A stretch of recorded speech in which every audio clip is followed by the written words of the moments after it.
Welcome to Jacket Jockeys with Justin. And me Hey, we're back. with a deep dive into something that also has a jacket in it. Uh, Right? is that the Right? connection? Yeah, there were people in People jackets. in jackets? Yes. Okay. Yes. Uh, There were also bees.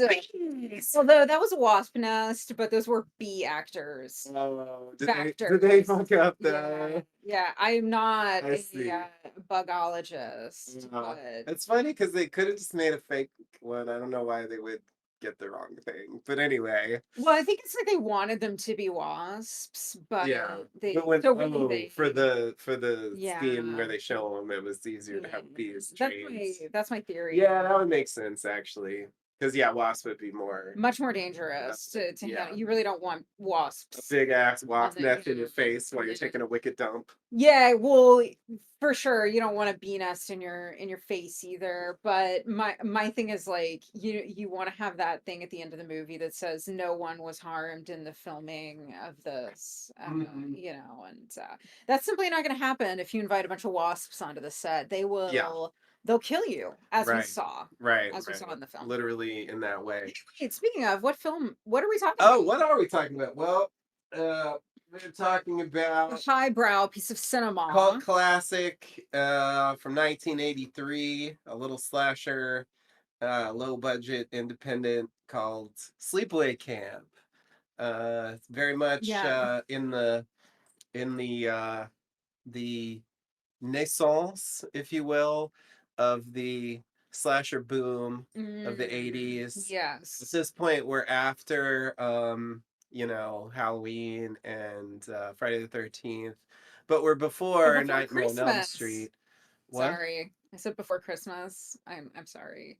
That wasn't funny. Oh, After Halloween and Friday the 13th, but oh, before because they're all Christmas. day things. Yeah, yeah, Yes, yeah. It's yes. after Black Christmas, Actually, but anyway. yeah, we're filming this like a week after Friday the 13th and Oh yeah, you're just right. a I few guess if days there's a before Friday the Christmas. 20th, there's automatically a Friday the 13th. Indeed, it happened. It was. Yeah, It yeah. is. Interesting. I didn't really think about that. Yeah, so this is Not from back in relevant a to time, this not movie, relevant. but No. that's No, fine.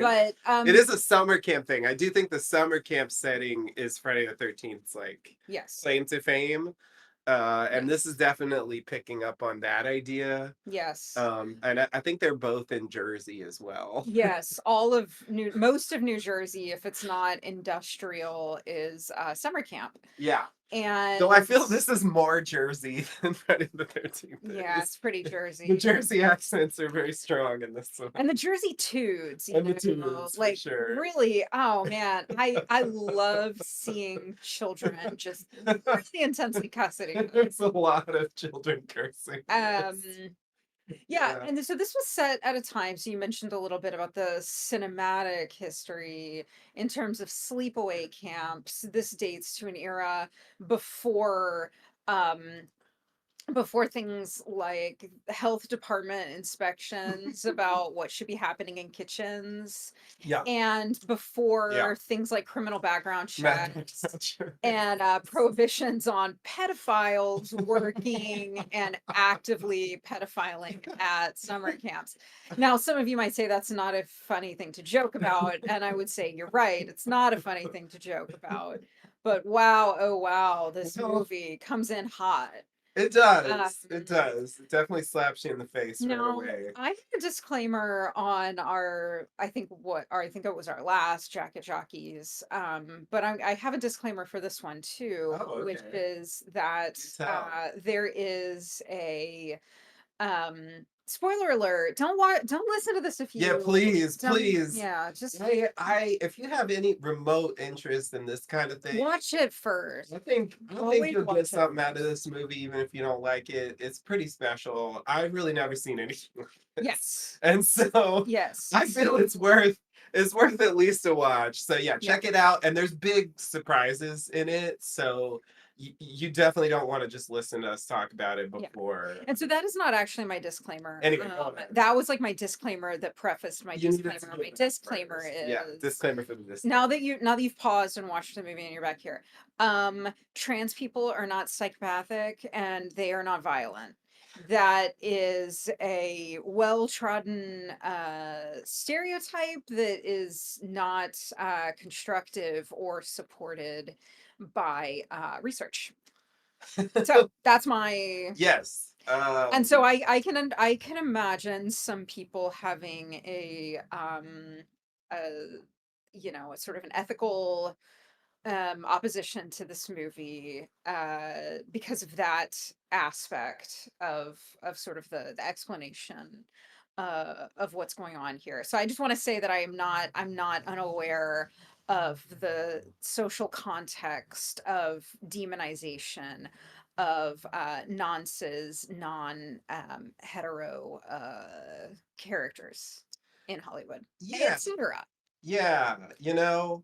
I mean, I agree. I agree. Obviously the movie's dated pretty severely, but I think the way it deals with these things is kind of interesting.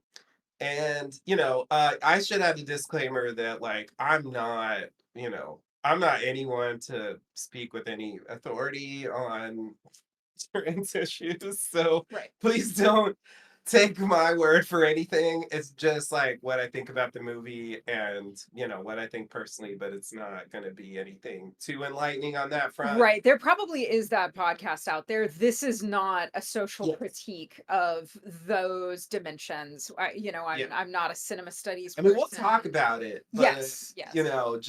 our point of view is limited in a way. Yeah, so I have listened to a lot of podcasts about this. I'm kind of obsessed with this movie, and I listened to this one that is called The Lady Killers, and it's a podcast where it's the premise is they do mostly horror movies, but sometimes it's like thrillers or whatever. Uh, you know, where the killer's a lady. Um, and it's two cis women, a trans woman, and a cis gay guy. It's a And lot of people on a podcast. yeah, it's four hosts, and they did a great. I would strongly recommend their podcast. It's not like overly politically oriented, but they do talk about the issue, and they refer to this someone on there referred to this as a rich text, and I really feel like that's strangely accurate for a movie that's like quite light in tone Yeah. and quite frivolous for a lot of the time. It's Yeah. that's what's interesting to me about it. Like the vibe of the movie is very silly a lot of the times. I mean, even the murders are kind of silly. Yeah, it gets pretty over the top. The murders themselves are pretty silly, and there's a murder really early on, and it feels like vigilante. Like a lot the murders up until a certain point feel vigilantic. Is that a word? Yes. I mean, Um if it isn't, let's Yeah, I think coin it everybody will know now. what I mean with that. But then at a certain point, it's like, holy shit, there's just like a lot of murders are happening.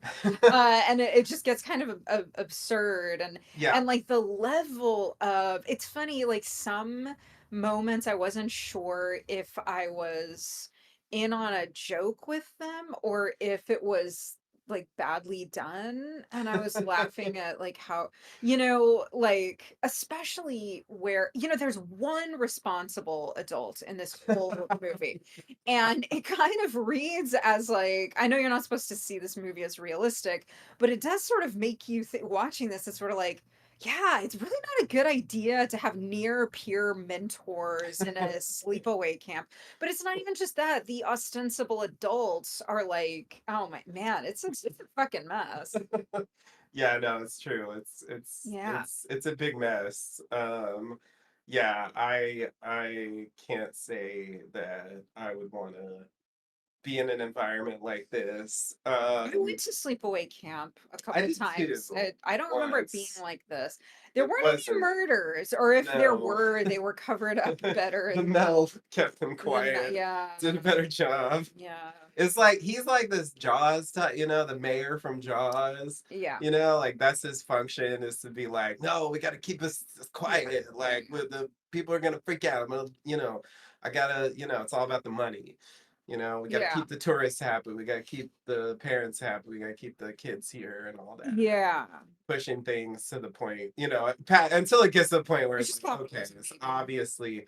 But I do think that, I mean, we can talk through it. It is like, as I go through the scenes, I mean, I know a lot of these characters. I have watched this several times, but there's quite a few like small characters, and I do lose track of like who's who in the like B tier Yeah. characters. It's like, ugh, I don't know that guy. Like, I don't Yeah, I'm really remember. bad with names, Uh, as everybody who's ever listened to this podcast knows. yeah, so I know some of the names. Anyway, I'm gonna struggle with specifics on a few of them because of that problem. But I do think, generally speaking, if you look at the victims in this, they are all people who wronged Angela in one way or another, Yeah. including the kids. It's a very small point, and it's ridiculous that this merited murder. But Uh, when Meg throws her into the water and she's coming out, they throw sand at oh, her. those are the kids who Those are threw the sand at kids. You see the guy there too, Eddie or whatever, like her. he's right there too, Yeah, like with I them, could so you know not it's the same remember. kids. I figured that there was a thing, but there was Very something with those kids, small. and I just missed it. It's like they were.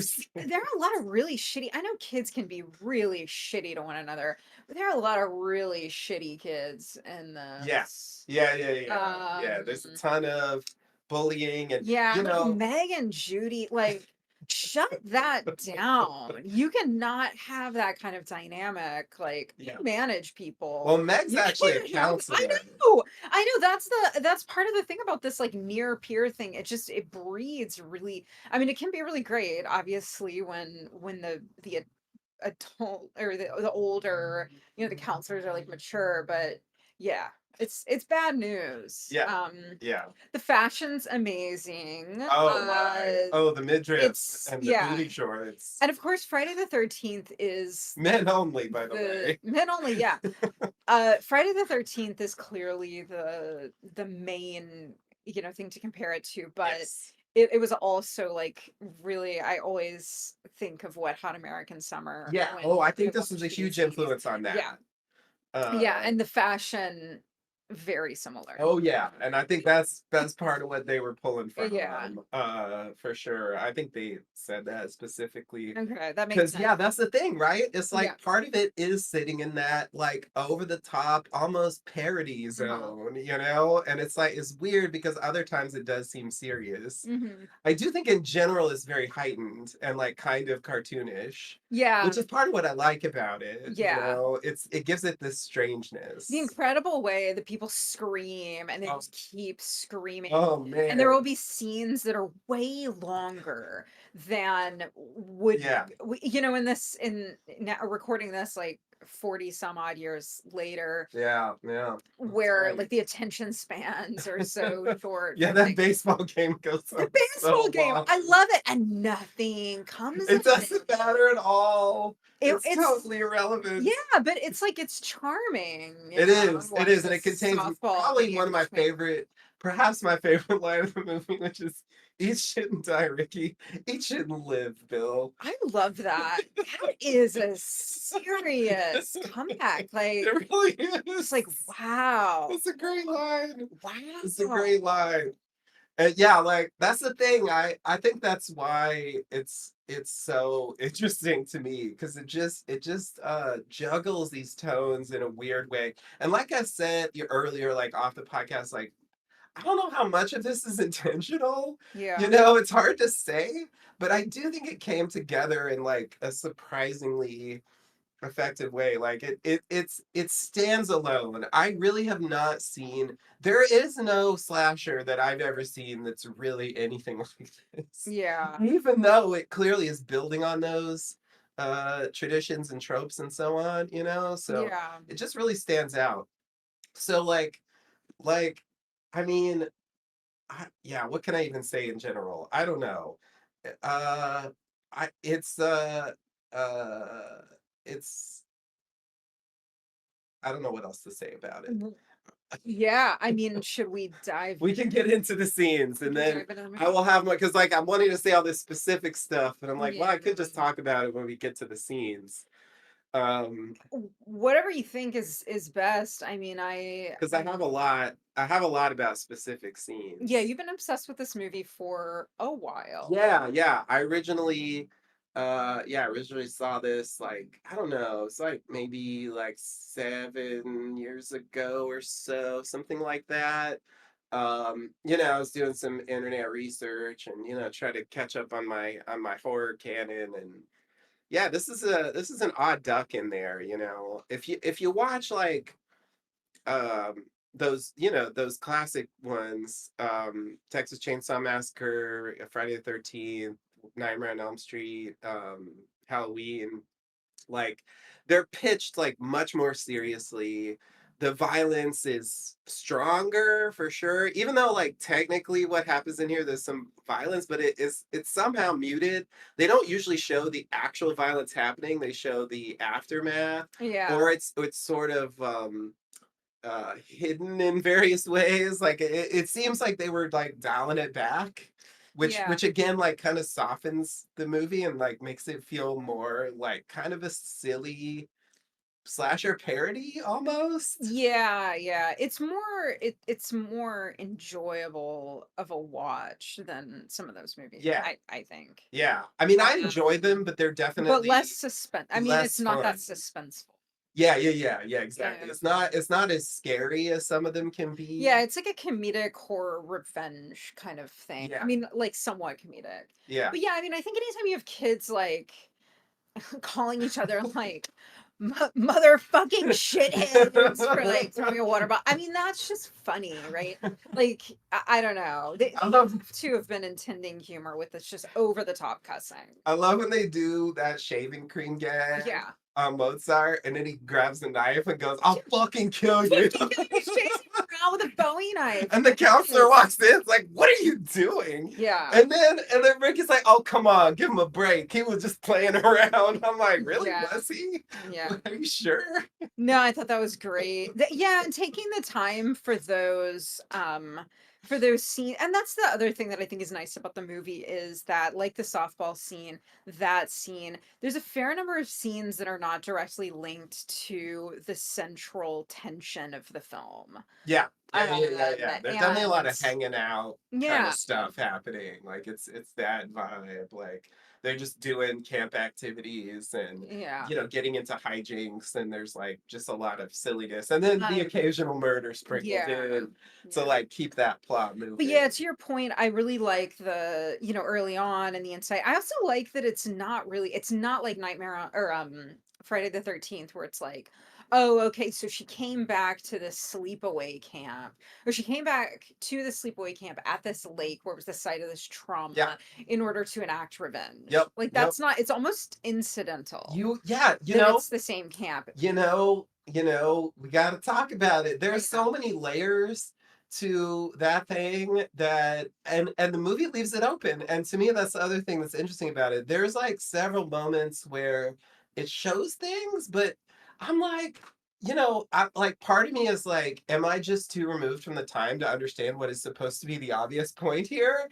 Or is it really as ambiguous as it seems? Because like sometimes I'm like, I'm not really sure what you're saying here. Like, Okay, interesting. Well, I look forward to finding Yeah, yeah, out yeah, yeah. more. I definitely want to talk through Um, some of that stuff because that's some of the stuff that's like most interesting to me about it. Aside from like the fun part of the movie, which is not insignificant and not a small part of why I enjoy it and why I thought it was a good one to watch because I figured it would be, it would go down yeah. easier because a lot of it is like it. I mean, it's like legitimately funny Yes. Yeah. as a comedy, which is Yeah. kind of ridiculous, but it actually is. And so anyway, you ready to I'm ready. dive into Yeah. the scenes? Let's do it. All right. Well, so we open up with a credits montage of the camp with music. The camp's been abandoned, though we hear some sort of like ghost sounds of previous times in the background. And then at the end, we see it's blocked with a sheriff warning, and there's a for sale sign on Camp Arawak, which is going to be the setting. later. So Mhm. anyway, just a nice little opening credit sequence. I do feel like the opening sequence feels more serious than the movie actually Yeah. is. I don't know. It feels like it's gonna be Yeah. like this dark, Well, and like, it oh really my it god, it what sets happened? exactly, it sets you up to think of this like, "Oh, there was something befell Some this horrible camp, and thing then it's been happens. reopened," which Yeah, is very much the Friday the 13th vibe. exactly, exactly. So then we move into the flashback slash origin story. It's a Yeah. little of both. Um, we have Angela and Peter, brother and sister. They're having an argument on the boat with their father, John. There's a motorboat with a water skier nearby. Angela asks if they can go to the camp and learn how, but the father says, I don't know about that.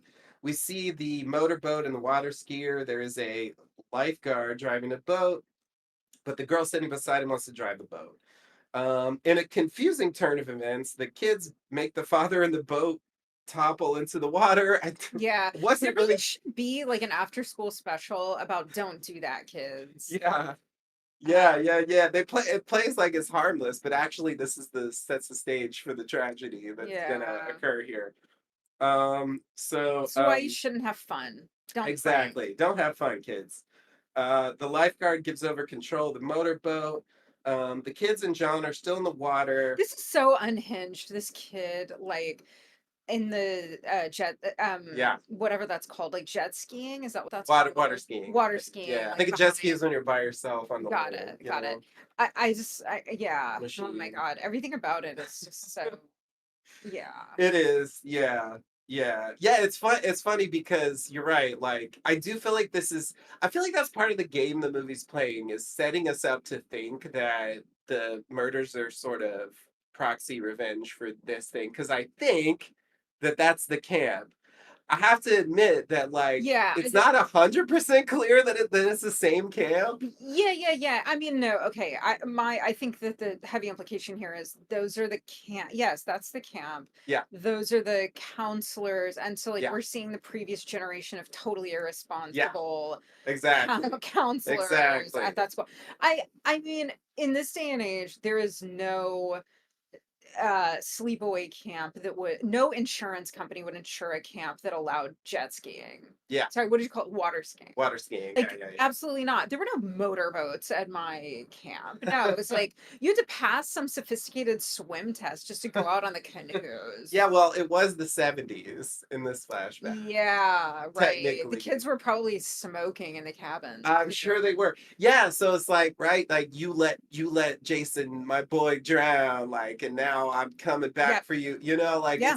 it feels like it wants you to think that's what it's heading for. Yeah. And like my father and brother were killed by Yeah, you reckless camp people, so yeah, I'm coming back here to yeah. refight. But no, there's not even a mention of that. Yeah, it's weird. It's like it's hovering in the background, and like how much of that is the thing is something I want to return to later. Yeah, okay. Anyway, so the kids and John are still in the water when Lenny, who's on the shore, calls out that Doc is going to be here soon.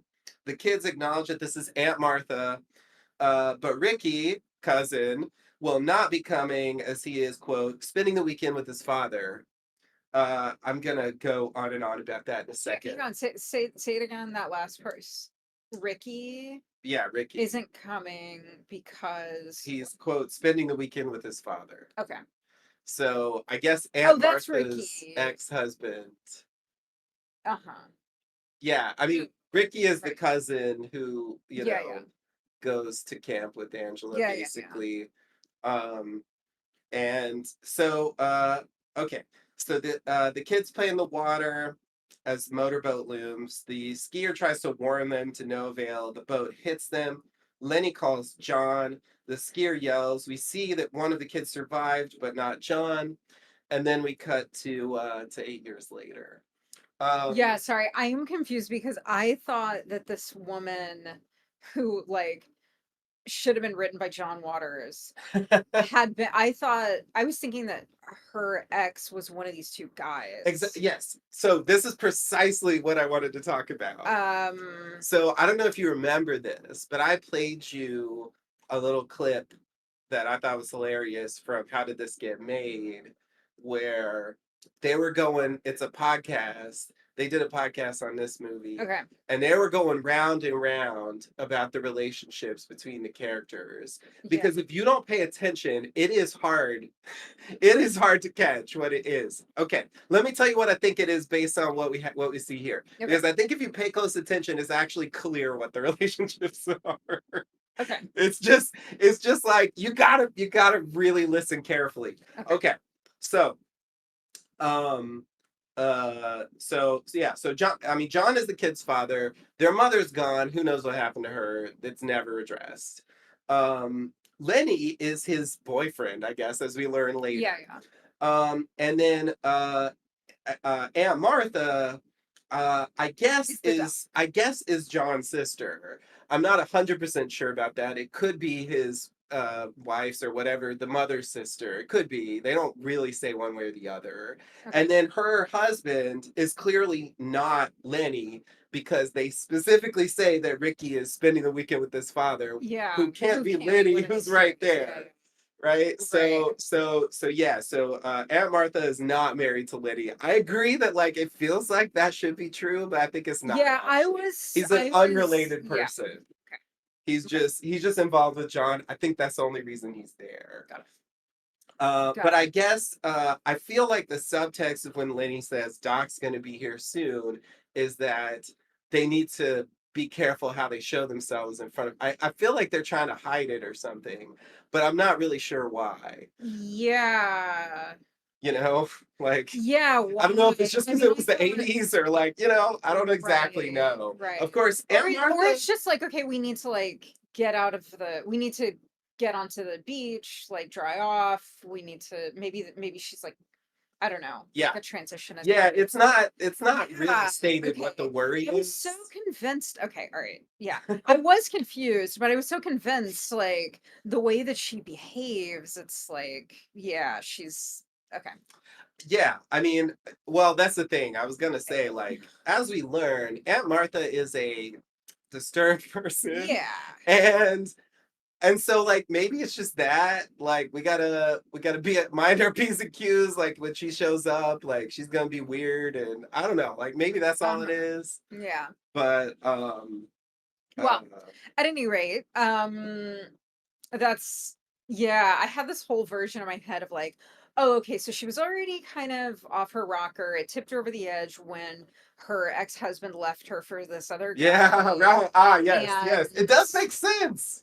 maybe she did, and it's like that other guy is the ex of Lenny, and like they're like Oh man, cousins in this like oh man, convoluted Lenny, way. I don't Lenny. know. People have Getting rich, around Lenny. multi-layered romantic lives. But That anyhow, is not impossible. I definitely can't prove that that isn't true.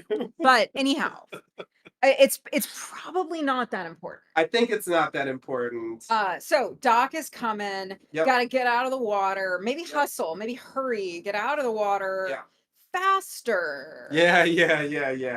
They don't go very fast. No, Um, they're just relaxing. They don't realize that these are their final moments. and this is where like I get into like a movie that is cartoonish also being kind of subtle. This way they cut to Lenny going, John, like when this thing happens, it's like setting us up for this thing they're gonna tell us later, and like it's Yeah. really not obvious when you Yeah. see it the first time. It's only when you go back, you're like, oh, I didn't really understand that was the relationship there. Like I didn't either. it's So it's yeah, it's sort of a reveal it later, and was like sometimes it really does like give you like yeah. tiny, if you pay attention to certain details, like it's like hinting at things that later on become revealed, Yeah. the significance of which I don't know, and I will discuss more later. That's something I have to Yeah. talk about, but yeah, this is the I think, oh yeah. The other thing I wanted to mention is that it's stated, as I said, but I just want to emphasize that Ricky is spending the weekend with his father. I think that's like necessary for the way the plot goes. Hmm. Um I want to say more about that later when we get to our big reveal at the end, but anyway, I just want to note for now that Ricky's not around when this whole thing goes down. So I think that has something to do with how it could possibly even make sense. Um, okay, so are you ready to or do you want to say something about this opening bit? No, Okay, go ahead. okay. I'm just getting, yeah.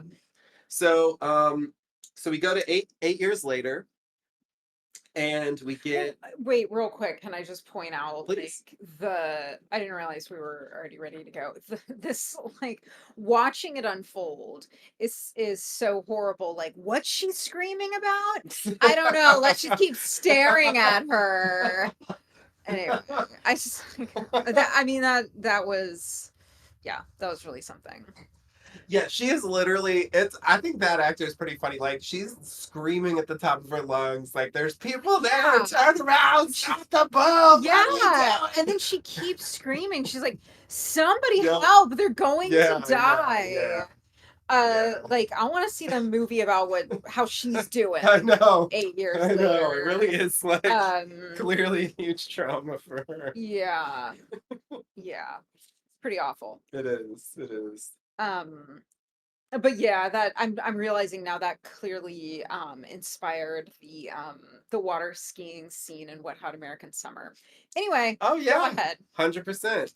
Your turn. Okay, so 8 years later, we have Aunt Martha, Doc, as you'll remember. Mhm. Again, it's subtle. They were Uh-huh. going back and forth about, wait, is Doc Aunt Martha? She did say she's a doctor, but like, do they Oh, call her Doc? Isn't that kind of weird? totally. Is he her sister? I don't know, but it is Lenny saying that, and I think he's an unrelated person, so I can sort of buy it. Yeah, Um, I think yeah. it's a funny thing to slip in, but it is absolutely necessary for the plot. Yeah. So anyway, okay, so Aunt Martha tells Ricky and Angela to hurry so as not to miss the bus. They're gonna go to, Oh my God, her fingernails. the camp. Everything about this character, her mannerisms, the ribbon on her finger, her like bow on her shirt. She's amazing. She Yeah, is such a sort of, yeah, like I said, John yes. Waters-esque Yeah, that is exactly what I character. thought. Like yeah, it's like John Waters with like a little David Lynch. Is this like Mhm. really on the edge character that's like, it's like, she's like so weird. And other characters in this movie are weird, but really no one's on that level. Yeah. Like she is the Yeah, there's almost strangest like a character. golden age of Hollywood vibe about her. Yeah, yeah, yeah. Like she's living in her Um, own world. yeah. And yeah, it's oh man. Yeah, I this performance is something, and It's campy too, in the yeah, sense of anyway. Yeah. it is definitely campy. Uh And this sort of like transgressive sense yeah, of camp. yeah. Yeah, yeah, yeah, 100%. I think that is part of what's going on in the movie, and adds like a level of to the strangeness of this movie, that it is not just accidentally, but I think they really tried to make it campy. Yeah. Um oh yeah, well, okay, let me just finish this scene here. Okay. So Aunt Martha packs some goodies for them. She is weird. I just wrote that. Um, Uh-huh. Just really distilling. she is weird. They grab their things to go. Aunt Martha forgot something. She tied a string around her finger to remember. After a beat, she remembers. It's Ricky and Angela's physical exams. She tells them not to tell anyone where they got them, even though she is a doctor. Ricky agrees and they leave. Yeah, Right. So so does Ricky know that this is not the original Angela? see, that's the point I was trying to make with Yeah. Ricky was gone for the weekend. I think the answer is no. I think the answer is he didn't know. So That he he doesn't actually know until the end of the movie. I think, yeah, I think he actually, well, I'm not even sure, since like he was beat up by Mel, and like Right. like I don't even think he saw what happened. I think he's gonna find He out. will find Maybe out. he'll find out on the nightly There's news. no doubt he's gonna find out. But like I Yeah, think he wasn't on the lake shore. I think he thought it was Angela for Yeah. real. But like I don't understand how that's possible. I mean, I understand how it's possible in the short term. But what I don't understand is how he couldn't have found out some other way, like which child actually died in the boating accident, because it just seems like that would be a known fact. I mean, Right. maybe Aunt But it was Martha's. he was young enough that he wasn't paying close enough attention. Yeah, yeah, that is a good point. Actually, he was a lot younger when it was going down, Mhm. just like they were. So, Yeah. I guess that actually does make it more plausible that like this could be hidden from him. But yeah, I strongly suspect that he didn't actually know. I don't, but I mean I can't He's prove that. such a sweet kid.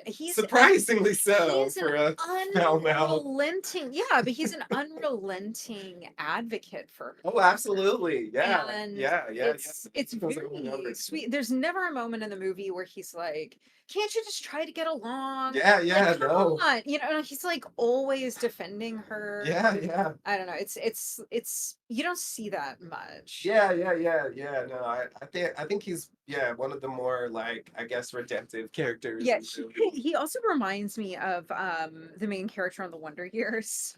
Ah, The yes. original Wonder Years. I'm old. Yeah, I yeah. haven't You're seen talking the about reboots. Fred Savage, Yes. Kevin Arnold, Yeah, I Kevin Arnold. believe. Well done. That's a good reach, Kevin Arnold. Um, Yeah, yeah, yeah, no, I totally see it. I think it's also interesting to think about Ricky in the context of like his mother is Aunt Martha. yeah. Like, He's e- very well adjusted. even though like he wasn't subject to what Angela was, like I'm still like, yeah, but like isn't that a weird home to grow up in? Like, yeah, like Seems like it would be. it's hard for me to imagine like that being a normal childhood if that's your mom. Yeah. But yeah, another thing I wanted to say is like this this performance, it's like unforgettable, and she has two scenes Aunt in the Martha, whole yeah. movie. This scene and the one at the end. This is it. That's the only time you see her, and she's like fundamental to what's going on. Yeah. I can't say 100% exactly how much, but definitely a part of it. They played it that way. Yeah. So it's interesting that like she's sort of the villain of the story in a way, or at least the origin villain of the story, and yet not really a part of the main story at all. Yeah. The only part she has to play is sort of in the background of everything, Yeah. and like she doesn't come to the camp. There's no contact with, like she Yeah. doesn't in the present day stuff in the camp. Like there's no role there. So anyway, it's some kind of achievement, and yeah, I think this actress like went on to like sell real estate and stuff, and I'm just Oh like, wow. it's so weird. Like I'm just like I can't even imagine because it takes. I mean, it is. I don't think it is very heightened. It's very like, but I think it takes a certain kind of bravery to do a performance like that. Like because you you don't have to play it that. I don't even know what to call it, but like there's a strong energy there in the way she's playing every little moment that to me is just like um more than it really needed for the thing Yeah. to function. And so I just really appreciate that as part of this movie. That's like one of my favorite things about it. So I just have to pause and mention that because like it's a weird ass character, and it's like, it's funny how the movie isn't even about her and she's like the weirdest character in the movie. Yeah. He um is. Okay, so we will definitely come back to Aunt Martha later. I want to talk about that some more, but I think for this scene, that's good enough. So you ready? Yeah, yeah. Okay. So the buses arrive at camp. The kids stream out. Counselor Ronnie and camp owner Mel yell at the kids as they pass to no effect. The kitchen staff hangs out in the background. Not at all subtle, Artie fantasizes about the Oh kids, and God. Ben laughs it off. Oh, Artie, Yeah. you silly bastard.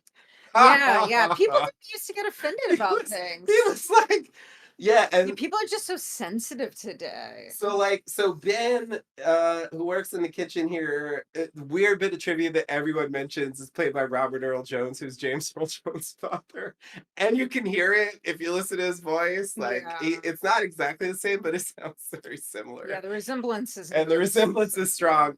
Yeah, and I just to me this scene is so it's like, wow, you're hitting us with this right away. I don't know. I do have a weak spot. And the Aunt Martha scene actually isn't in the same vein, but it still is a bit of a slap in the face. I enjoy a movie that's like grabs you by the collar and is like, all right, you ready for this? Yeah. You too bad, because like here Yeah. we go. Yeah. Here we Um go. Here's a creepy old Yeah, dude the kids just arrived to camp and we're getting this like pedophile works in the kitchen. Like, what? Are you serious? Okay. So then we have Paul greets Ricky and is introduced to Angela, who isn't talking at this point.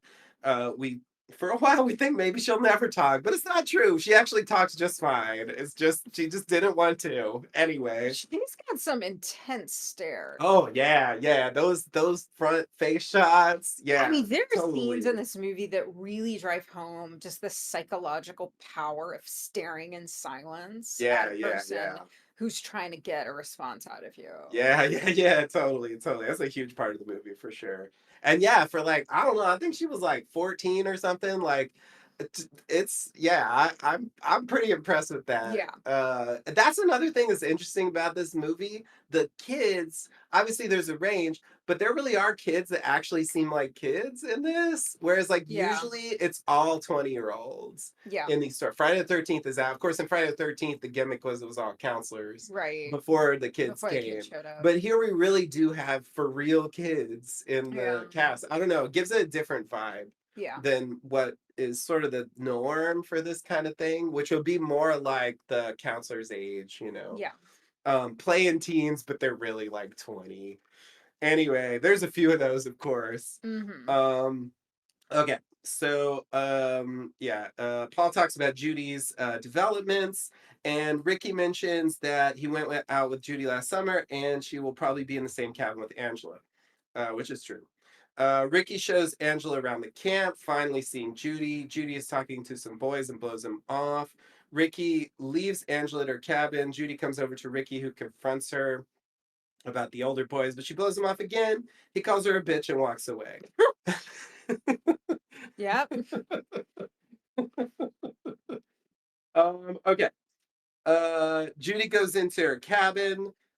Counselor Meg introduces other counselor Susie. So Susie is actually the other Susie's, one yeah. who's actually kind of responsible, Yeah. along with Yeah. Ronnie, And sympathetic and to sympathetic. the Yeah, for other. sure. Uh-huh. Yeah, you're right. I just have to Meg is just mention over the that. top Meg horrible. is I really cannot, awful. Really the awful. labor force issues that led to the staffing of this cabin. And tells everyone to get unpacked. Angela stares at Judy. Judy tells her to stop. Susie tries to talk to Angela. Meg thinks Angela is a quote, real winner. Angela still does not speak. Yeah, I think this like staring at Judy is interesting. Like, Yeah. I'm not 100% sure what's going on here. Like, I think, given the ending, like I really want to read a lot of stuff into these scenes, Uh-huh. the fact that she's in the girls' cabin, the fact that, she's introduced to Judy as like, oh, she's got big, like Yeah. it's like there's some kind Yeah, of like she's fascination drawn there. to her feminine, Yeah, her traditional feminine like flowering or whatever over the past year. exactly. Yeah, like Or that's just some her kind of overt thing. sexuality. Yeah, yeah, yeah. Like I feel like that's in there and also subtle. Like it's really not obvious when the scene's happening because obviously if you watch this the first time like you don't know where the story's going and you're thinking like you said earlier that it's more about this thing that happened with the boat accident and she's been scarred by that Uh-huh. and that's sort of what's happening in the background. Maybe like she's Right. thinking of Judy as like the one on the motorboat or something, Oh like yeah. the like sort of is more like that, like you're that type of person, Yeah, like yeah. you don't really know. Um, okay. The kids eat in the dining hall. Meg tells Ronnie that Angela hasn't eaten or spoken. So Ronnie tries to talk to Angela. Ronnie offers to take Angela to the kitchen to find something better and, quote, see Artie. Ronnie takes Angela to the kitchen. Artie is drinking beer. Mhm. Artie introduces himself creepily. Ronnie leaves Angela with Artie. Artie takes Angela to the walk-in. So I just have to say here, I mean, based on the way Roddy is in this movie in general, I feel like we're supposed to believe he has no idea about Artie. Like they're just like not paying attention Yeah. to the kitchen staff or Yeah, yeah. thinking about that at all. Like I think he is trying to be nice. It's just he's Yeah, yeah, I delivering her to the agree. worst possible person in Yeah. the kitchen.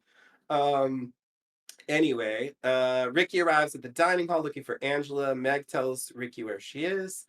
Artie takes Angela to the walk-in and walks towards her threateningly while unbuckling his belt. Ricky storms in and Artie threatens him if he tells, but lets the two of them run away.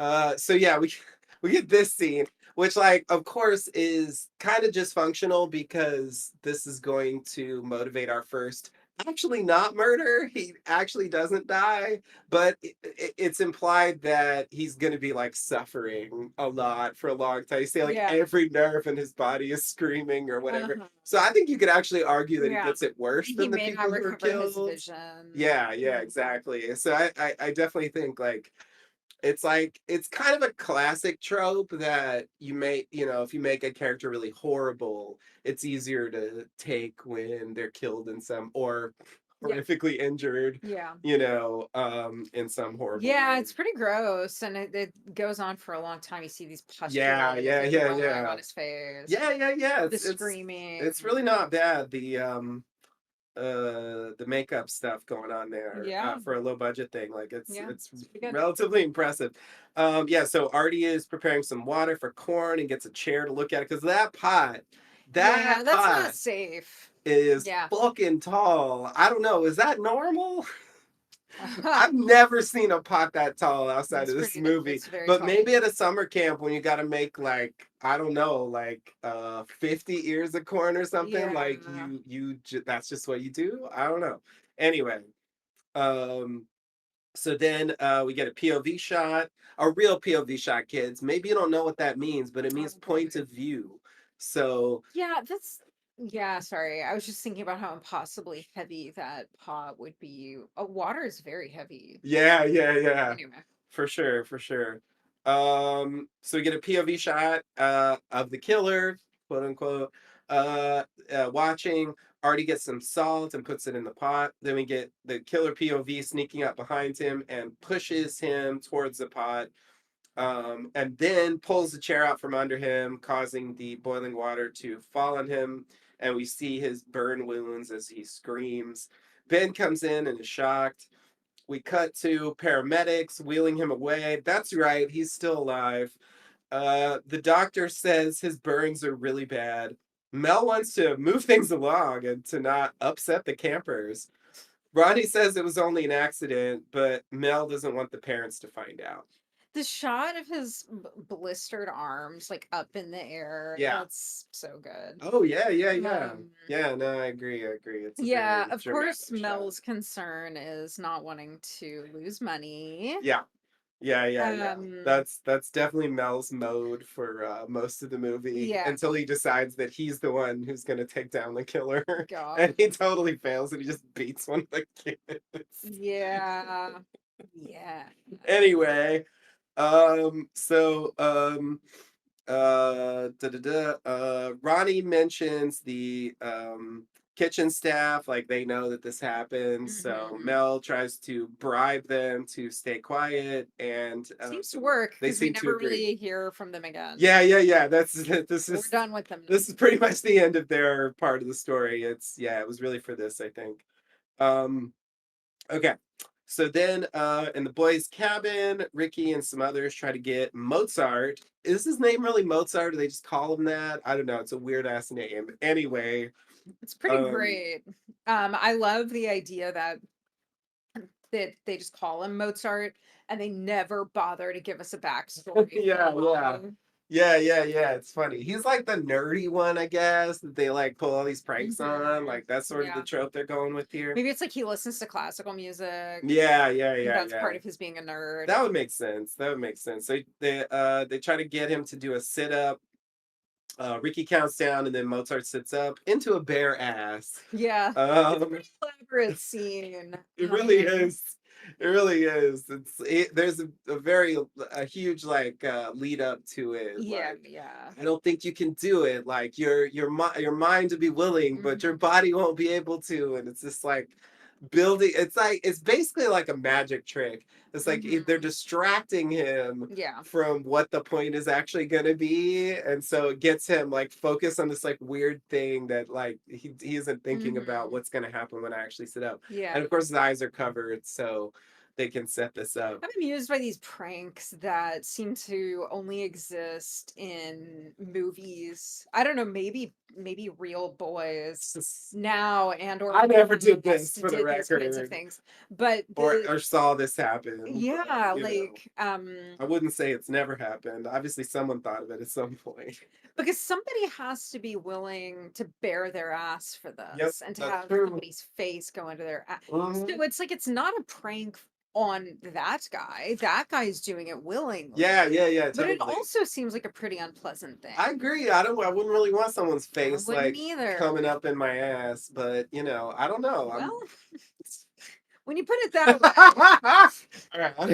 I didn't really mean it like that, but anyway, all right. So yeah, they all have a laugh about it, and they leave to play baseball. Softball, please. Oh, I'm sorry. You're right. It is softball. I was gonna mention when I watched it carefully this time. I'm like, they are actually playing softball because they're all Yes. throwing underhand. It's actually a larger ball. You can So hear you can tell by the sound of it too. yeah, yeah. No, it's totally softball. It's just in my head it was baseball, but Yeah. actually it's not. It's softball. Yeah. Anyway, so we get a long softball montage. Um, Ricky has a hit, and then Paul There's hits. pretty good play happening.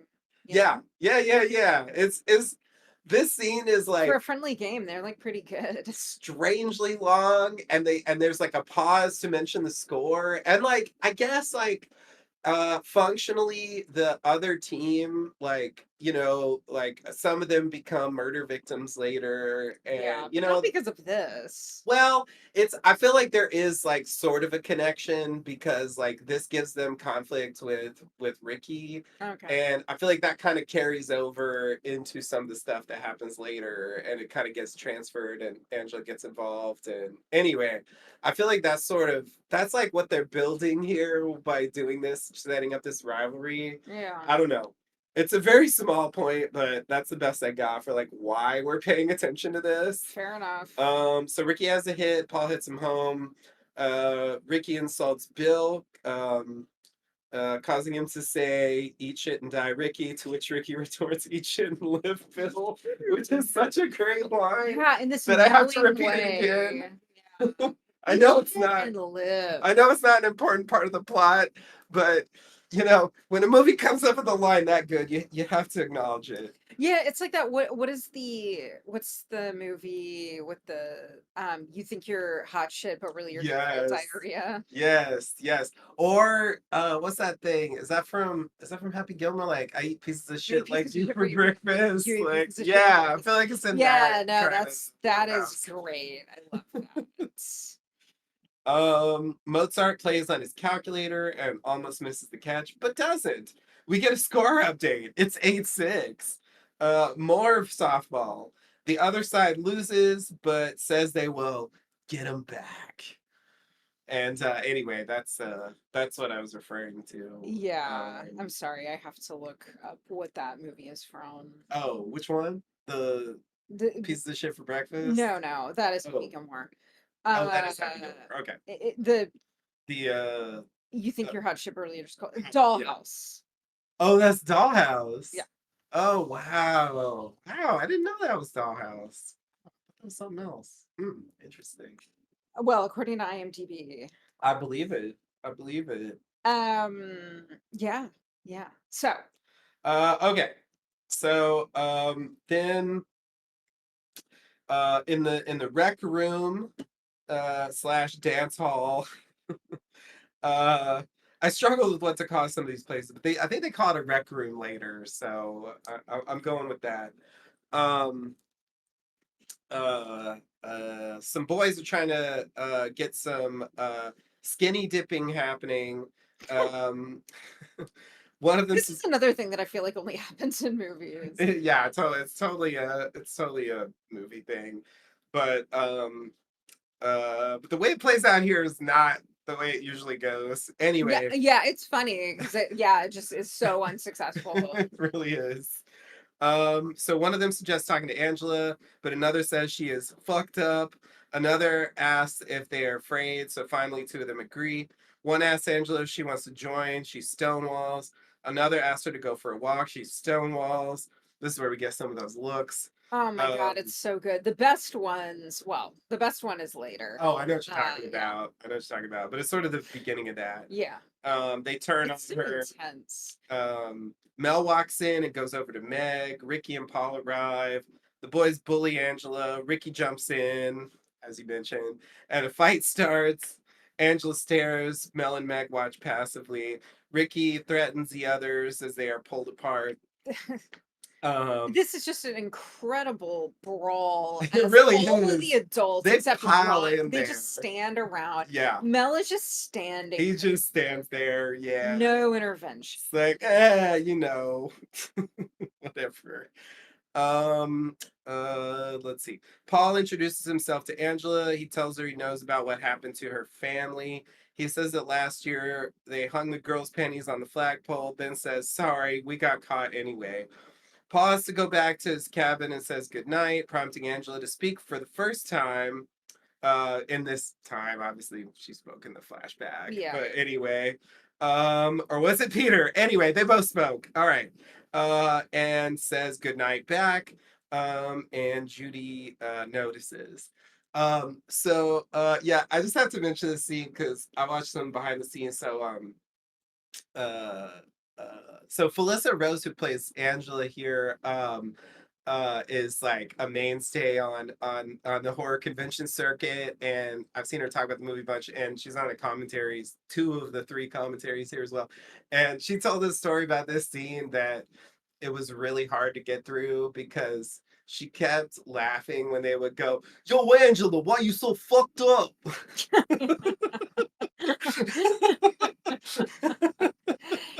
Yeah. Yeah. You Angela. Yeah, it's a little bit, and then with it being Angela, it makes it very who's the boss. It does. It really does. Angela. That name is perfect for that accent. There's something about it. Yeah. It's just so Jersey. So here we get the introduction of, well, not the introduction, but sort of the start of the Paul and Angela relationship, and he gets her to speak for the first time, and this is where it's like she's not speaking because she's like so fucked up or whatever. Like she's actually just not inclined to speak to these people. Like they're just being like Yeah. mean and weird, and like so she doesn't think they're worth talking. Like it's like when someone is nice to her, she does talk Yeah. and like normally, and it's like no big deal. Like bye. Like she's talking for the rest of the movie pretty much normally. So like even though you still get stares, like it's not really that big, where she's just gonna be like silent for the whole Right. movie and turn out to be the killer. Right. Which it's pretty fascinating when you think about the extent to which girls are socialized to respond to not just to respond in ways that set other people at ease, but also like engage in mindless chit chat in order to like ease social interactions. So to see her just stare and refuse to provide even the most minimal response that the other person, I mean, it's a wild power move to watch. Yeah. Yeah, no, that's a good point. Yeah, I also want to mention this thing Paul says about like last year we hung the girls' panties on the flagpole. Like it's to me it's interesting the second time when you know what's going on with Angela, because there's like an extra level there And I feel like there is this subtext in the movie of like, she has been forced more or less to live as a girl, and now she's experiencing these things Uh-huh. from that point of view, and like it has some effect. The movie isn't 100% clear on what that effect is, but I do think it shows that. And I feel like this is sort of part Yeah. of that, because then Paul's like, oh, sorry, yeah, we got caught. Yeah. Anyway. Yeah, like the right. And of course, she was so young when the accident happened and she went to live with the doctor or Yeah, the aunt yeah, that she didn't it's not like she had much of a uh personal prior experience of being socialized as a boy. I mean, only right. a few years, but Yeah, those early years are different. But yeah. these conversations and dynamics that come up at camp that are very much gendered Oh, yeah, in yeah, this binary way. yeah. And so and the thing early on that you're pointing out of her staring at what's her name? Judy. Judy. Yeah, yeah, And now this of like, oh yeah, this is a thing that the boys did to the girls last time. yeah, yeah, yeah, Um yeah, exactly. Yeah. I have to mention in case I forget, that Judy has a shirt with her name on it, which I think Yeah, is that's pretty hilarious. funny. I Yeah, feel like I might forget to I was mention that, amused so I too. just wanted to throw that in because I just think Yeah. it's another There's a level of kid, there's this ridiculous. like background character wearing a shirt that says hiking shirt. Hiking shirt. I think it's really That's great. funny. I love all the crop tops, the Oh, short crop shorts, top. That's what that's Ronnie's called. absolutely amazing pecs that are Oh so man. over the top. Oh, did you see? I noticed. I noticed for the first time or the second time actually this time that there's one scene where you see him in the background like pumping iron. Oh, really? Yeah, like Well, this, like yeah. doing side raises I mean, with he's like gotta be. giant dumbbells. He's gotta be. I mean, to maintain a Yeah, physique like that, the guy it probably has in yeah. his rider that every 15 minutes he has to do And something. his shorts are 3 inches long. Like he's always Did you wearing look that those. up, or No, is no, that no, an no. estimate? I'm just guessing. Yeah. They're like They're seriously the very minimal short. band Yeah. they could possibly They're be. barely more than Speedos. Yeah, exactly, exactly. It's hilarious. It's like you could go swimming in them, and yeah, it's the Yeah, style. it's hilarious. The style is truly special in this Yeah, but movie. I like the idea of, everybody just walking around in shirts that have their own names on them. I mean, how much easier would life be if everybody was wearing their own name on their shirts? I agree. It's like a bigger name tag. Yeah, yeah, yeah, yeah, yeah, yeah. And it's like permanently there. It's not gonna fall off or someone hides it or whatever. It's Yeah, like, we should really require people to tattoo their names on their foreheads. yeah, that's even better. Oh my God, that would solve so many problems. All right. So you Yeah, ready? the volleyball play is real bad. It's very Oh, not because I think she's wearing that t-shirt when she's playing yes, volleyball. you're right. Yes, And yes. so just that's the connection there because I made the comment about the softball play being pretty impressive. Hmm. The volleyball is Not nits, impressive. nits. It didn't, yeah, it didn't Now I'm not really. good at either of those sports, but I did play them, and Mhm. so I feel like I can say that. Yeah, yeah, yeah. It didn't seem really like their hearts were in it with the volleyball. No. Um, Maybe that's why that sequence isn't as long. yeah, yeah, yeah, yeah. Like they just look like they suck. Yeah, something like that. All right. All right, Are yeah, you what's okay. next? So the skinny dipping boys try to talk the girls into joining, but they suggest going without them. So they do. The Which is girls also surprising. yeah, it is. It is. They're like, okay, All right, well. fine, yeah. And so we see a bunch of butts go by. Hmm. The girls look on. There's a couple of actually the boys who were talking to Angela like bullying her. They're like smoking pot Angela. off to the Yeah, yo Angela, why are you so fucked up? yeah, getting very clearly high. Yeah, I think that's implicated. They don't really say that, but I Yeah, they see don't have to say from the it. context it No, was pretty no clear. one has ever seemed as high as that. No, that I mean that's a good example. It's like there's times where I think it is supposed to be obvious, and it is. Yeah. Anyway, I'll come back to that. Okay. So one of them asks the girls for a midnight canoe ride. None accepts, but one suggests Leslie could go, who's not there. And I guess off screen she agrees Yeah, there's this like because knowing thing of like Leslie, and it's yeah, like okay, Leslie will go. Leslie will go on a canoe ride with anybody if you know what I mean. Yeah, I guess I don't know. Yeah, it's weird. Anyway, so then we cut to one of them taking Leslie in a canoe. And then he starts rocking a boat and teasing her about snakes and stuff and such. And he tips the boat over so she swims away and says, "You bastard, I hate you." He Mm. goes into the tipped over canoe. I was confused by this, honestly. He actually like calls out for Leslie, and I'm like, you saw her swim away. I'm Yeah, like, is it what that he the fuck thinks are that you she'll hear and doing? it'll sound creepy or something? It's an odd scene. Yeah, maybe that's the idea. And then he just starts singing to himself, which is funny. It's like when you sing in the shower because the shower Oh, is that the idea? resonates. I Because think the so. echo The of echo it? like That's why makes he it starts sound doing the good. hey Baba Yeah. Reba. Yes. Yeah. Yeah, okay. Because that's always struck me as like such a weird. I'm like, what are you Yeah. doing? Anyway, so you go. Right. Leslie gets out. The boys get out. The skinny dipping ones. And then the killer appears to Kenny, who's the one in the canoe, and pulls him underwater. Um, So-called Mike tries to find Kenny but gives up. That's the other one So from called. earlier. I put him in quotes. I don't know why I put him in quotes. That's why I Okay. said so Okay. called. I guess I think maybe I looked up the names or something. And I just wanted to And it just felt emphasize that I didn't fraudulent. know their names, and maybe it also like it doesn't really matter, but anyway. Um, yeah, and this is I think actually yeah, I forgot to mention in the scene with Artie, he says, "Hey kid, help me up. I'll get you an ice cream sundae." Yeah. And you know, that's literally what not exactly, but I shouldn't say literally. That's close to what Ronnie was suggesting when he brings Angela to him. He's like, "Hey, why don't you get her some ice cream or something, huh?" Yeah. Yeah. Yeah. Yeah. And so it's like it's making that connection, you know, if you're what of course it doesn't have to mean that, but like Right. once you know what the answer is later, it's like, Yeah. oh, okay, that's what's going on. And we also get that in this scene, right? This is one of the kids who was bullying Angela earlier, and it's like, hey, what are you doing here? Yeah. You know? There's a lot of that, like, hey, it's Yeah. you. Yeah.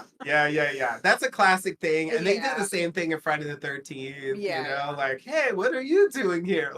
You know, Right. Right. it's like that's you know, that's kind of if you want to make it a mystery of like who is the killer, Yeah. that's kind of a small thing you could do to kind of Yeah. build up the clues because it's like, well, okay, they They know recognize the killer, them. so that Yeah. means the killer should be someone they know from the Yes. camp, you know. You Yes. can at least go that far. Um, and oh, that's the other thing I was gonna say. You know, Mel comes to believe that Ricky is the killer, and I think the movie allows you to believe that up to a point, and so I think anyway because they fought with Ricky specifically Yeah. earlier, Yeah. like that is a possible way that you could Yeah. Yeah. interpret Yeah, this bit so here. rather remarkably, I remembered I remembered the basic answer. You remember the ending? Yeah, I remember Yeah. the ending, which is yeah, I have a terrible recall for movies. I've seen this movie once before we watched it today.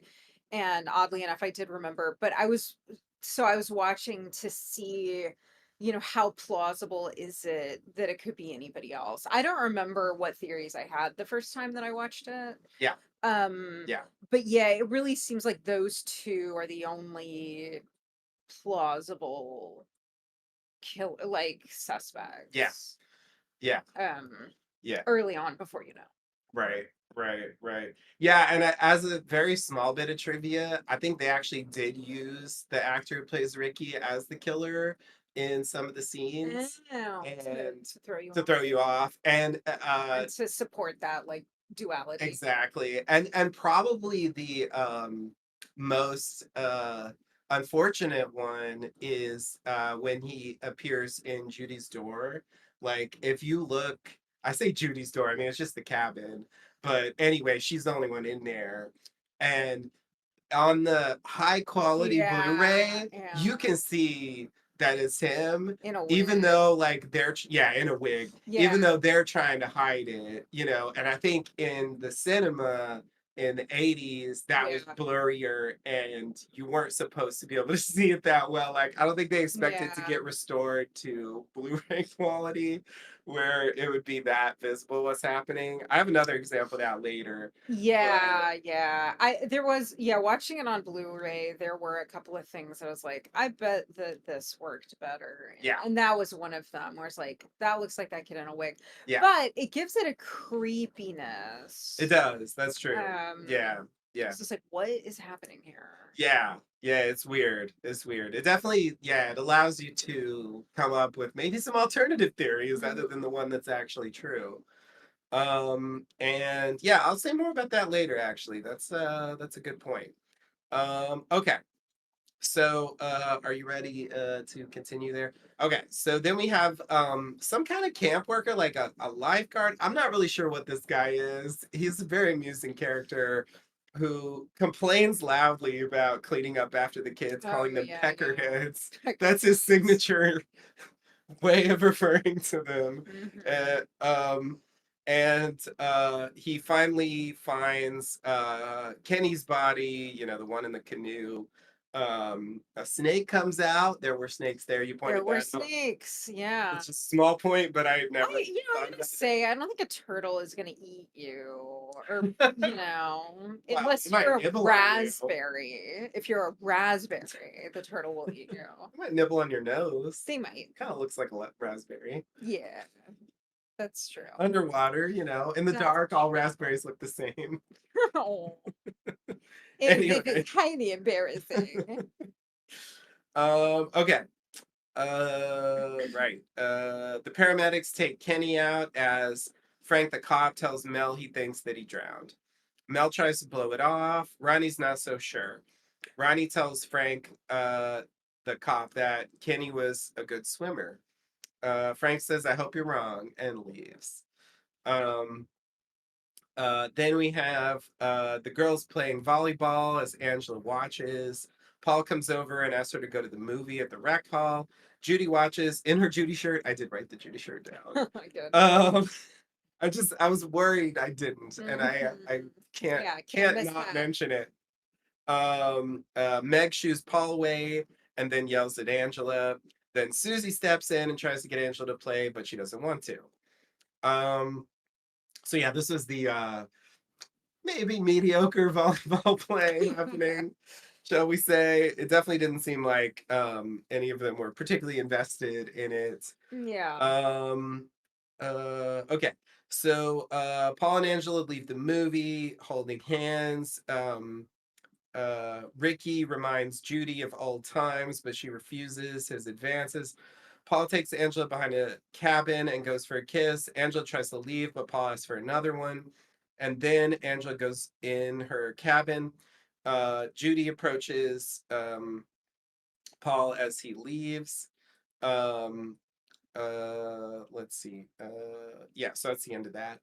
Yeah, it's like the worst kisses. Yeah, yeah, super awkward.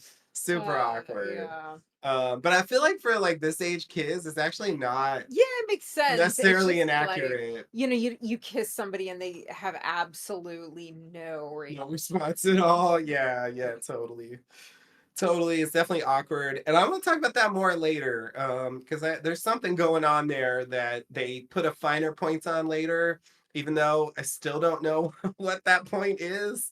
Anyway, I definitely want to talk about that, but it's not here that we really get into it. So I'll hold it off. Um, okay.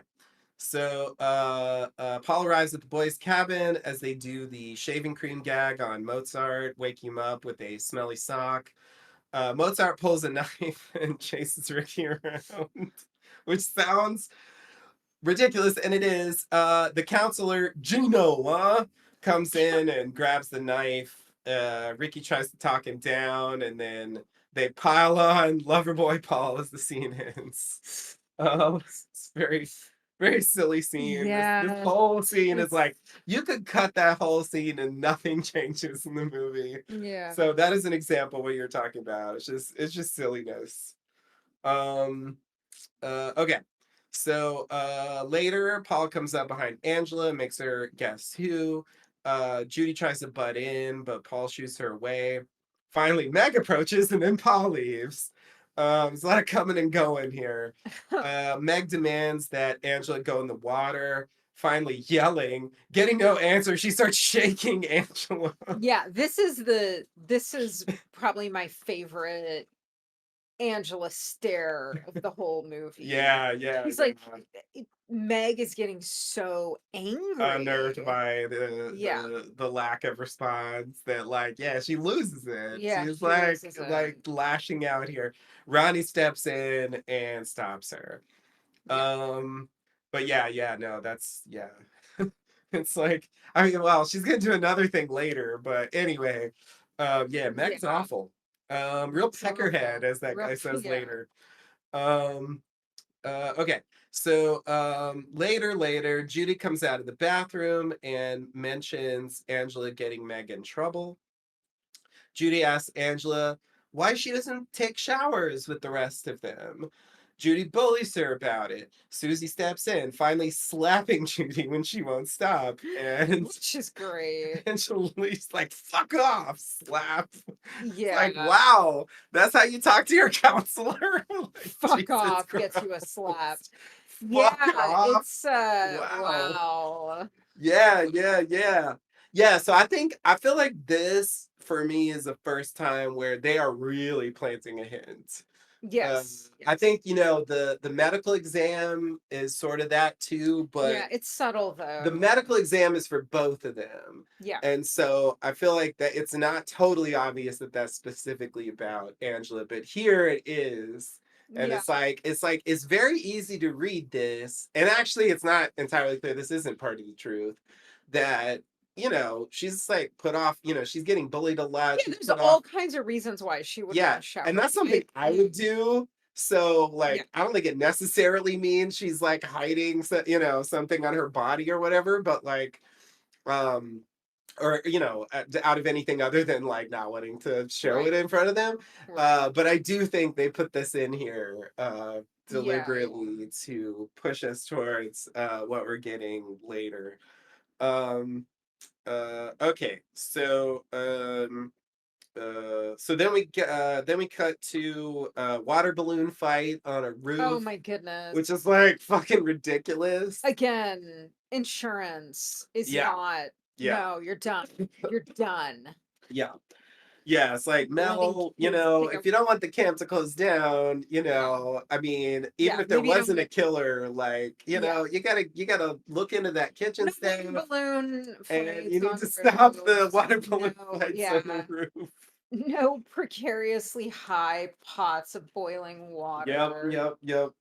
Uh, 30-gallon boiling water. so this is the losing baseball team, incidentally, if you look. So anyway, that's the part of the point I was I trying to make see, earlier. I It's like see. it kind of comes into play here. So they throw water balloons at Angela from the roof.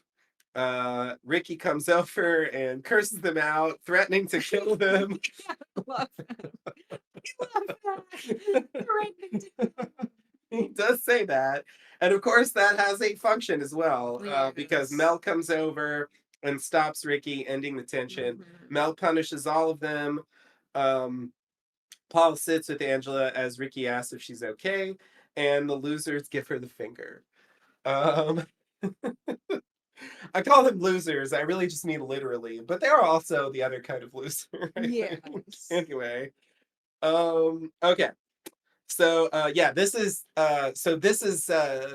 you know, setting the stage for further murders later. Mhm. Water balloons. Okay. So oh yeah, further murders, such as what we're about to get now. So one of the losers has to take a quote wicked dump, which is something It's yeah. you Yeah, never hear yeah. in a It's the movie. only time that line has been in a No movie. one ever Yeah, yeah, says yeah. I'll that. join up to you, but I gotta take a wicked dump first. Wicked dump. Like what? Okay.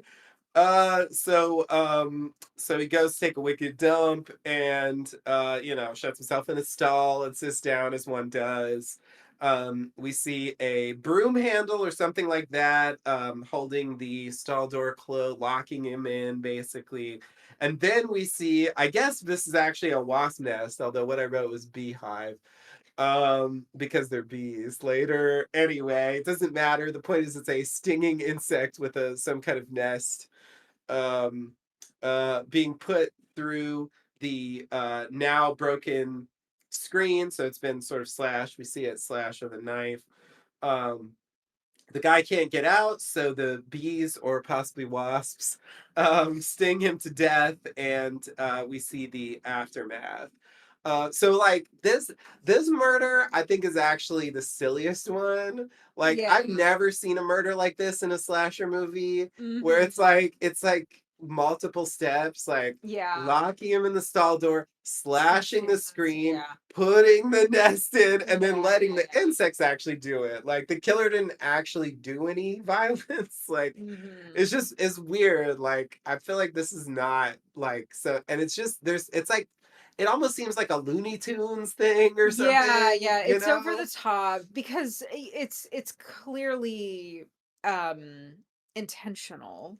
Like there's no way that this could be perceived as an accident. Yeah, The definitely. way that, oh well maybe he just drowned. Well, I don't know. He was a good Right. swimmer and it's like, well, but he could have drowned. Yeah. And like, another way that you could have, I don't know. Like you could imagine another version where the point of using a wasp nest was to make it ambiguous as to whether it was murder. But there's no Yeah. way to interpret this as not having been Yeah. murder or Yeah. intentional. Yeah, with the thing, Yeah, I the mean, he screen breaks being it, but they can slashed, still see that the the stall door was this blocked. yeah. They can see that the screen was slashed. Yeah, And a branch with a wasp nest just yeah, didn't find its way and a in. branch of the line, exactly. Yeah, yeah, She yeah, didn't take the branch back out. yeah, yeah, yeah, yeah. Yeah, so actually, the next scene makes it clear that they do understand that this is intentional. Yeah, yeah, yeah. It's just to underscore your point that it's kind of an absurd way to murder someone. Yeah, yeah, yeah, yeah, yeah. It really is. It really is. It's like as far as this movie goes, it's like the strangest and yeah, like silliest. And it just seems like something that would be like in Tom and Jerry or something, Mhm. or Itchy and Scratchy, Like that's what I Yeah. expect them to do. It's just like I don't know. It's unusual in that way, but it does fit this movie for Yeah. sure. Okay. So Mel says he's finished. Ronnie says there are 25 campers left. Mel reveals that he thinks he knows who the killer is. So he thinks there's a killer, Mhm. but he doesn't tell us yet. We'll find out later. It's Ricky. Huh. Anyway, sorry to spoil it, but that's what happens. Okay, so Angela sneaks behind one of the cabins as we get a so-called killer POV shot, but it's not actually because this is Angela, so it's not the killer, but they want us to think it is. Yeah. And yeah, they're trying to throw us off. Obviously, this scene in general is trying to throw us off, which is revealed to be Paul. Paul asks Angela to go to the lake. Oh yeah, I didn't write it here, but she's like, "I thought you were the killer." And it's Yeah, like, oh, did you? that's definitely misdirection. Did you? Yeah. Yeah, it's like, okay. Anyway, she goes, they kiss, and she pushes him over and runs away. They run back and forth on the beach. Paul tackles Angela and they kiss. He tries to put his hand in her shirt, but she refuses. Nevertheless, he persists. At this point, we get a flashback. This is where I want to get into it. Yeah. Okay, so here's what happens in the flashback. So we have young Peter and Angela giggling as we see John and Lenny in bed together. Then we cut to a revolving bed with Peter pointing at Angela, and as we dissolve, his finger gets closer to Angela. And then in the present, Angela runs away. So, like, this scene fascinates me probably more than anything else in the movie because I feel like it's implying something that, like, maybe back in 1983, it was obvious what the point of this is. I don't really know for sure what the point of this is. I can tell you like a couple of thoughts I have about it. So like I feel like okay, so based on the ending, we know that Angela was originally Peter and Aunt Martha forced him to become a girl and be named Angela and so on, right? And that's like some part in the ending. We can talk about that more later. But, she started out life as Peter, a boy. And to me it's it's hard for me to think it's not relevant that in this scene, she's getting this sort of sexual advance from a boy, and then we get a flashback where it's like she's thinking about this time that she saw she whatever saw her father and another man together, and then it's like triggering that somehow in the stew of Yeah. whatever's going on in her mind. Yeah, this is like a boy to boy sexual advance. Yeah, Like, well, yeah. it sort So, I of. mean, she's been There's confusion socialized, there, but but there's like socialized against her will, yeah, presumably, or like socialized as a girl at the initiation of this mentally unstable adult, yeah. not her own, like, I do not feel, Affirmative, like this is yeah, what I want to be. right. Yeah, yeah. And I interpreted the scene in the bed with the siblings as being like expressionistic, that it wasn't recounting a specific event between the siblings, Okay. but this it's kind of a hint of, this subconscious of like Peter becoming Angela. That's the what getting closer to Angela Yeah, is sort of hinting at. I think that's that's the my interpretation of it. I think that's the best reading that It I've is heard. unsettling. But it's like, yeah, it's like it's in this black void, like Yeah, Charlie Rose void, and yeah, it's spinning around. It's a very stylistic scene. To me, like that this is part of the movie where I'm yeah, like, a lot of this is like silly, low budget stuff. And then like this scene is like weirdly effective. I'm like, this is yeah, I don't know. It's to me like this is the most interesting scene in the movie. Like it really gets me because I'm not 100% sure what point they're trying to make, and like I suspect that there's something like perhaps homophobic being suggested here, but I don't really know what. And it really is portraying the two men together like quite tenderly, and like it doesn't like the kids are giggling, but it's like are they giggling because they're two men, or are they just giggling I think they're because just kids giggling. I giggle at mean, adults in that kind of situation in yeah, general, yeah. like which is I true. think kids at that age developmentally would be giggling at any adults in bed. That's what I would think And, too. certainly from an early age, many kids, and at that time more kids, would have gotten this message of like, boys marry girls, Yeah, right, so right. possibly, but like, Yeah, yeah, yeah. I mean, I think it's an innocent sort of giggling. Yeah, yeah, yeah. It doesn't seem malicious to me. And they're hanging out on the boat. John's there, Lenny's there. Yeah, It doesn't really seem like there's any kind of weirdness there. yeah, It seems more like what you're saying, like, if kids like walk in on their parents and it's awkward and maybe like they are like uncomfortable and laugh at it or whatever, like yeah, I think that makes sense, but it's just the placement is interesting because it's like, what exactly is the connection here? And the yeah, movie doesn't tell you, and that's part of what I like about it. Like it really lets you fill in the gap here how you want. And especially the first time you see it, you really don't know why they're showing you this. It's like, what? Like it's sort of like, why is that relevant? yeah, And like I feel like in a way it doesn't matter, but does it? Like is the movie suggesting this is relevant? Like I'm not sure. And so like anyway, that's yeah. I mean, it's it's an interesting question given this sort of the way that Angela um reacts to what's his name? Um and his like Paul, advances, yeah, Paul, yeah, his like yeah, adolescent overtures, yeah, yeah, and yeah, you know, her trying to make sense of them.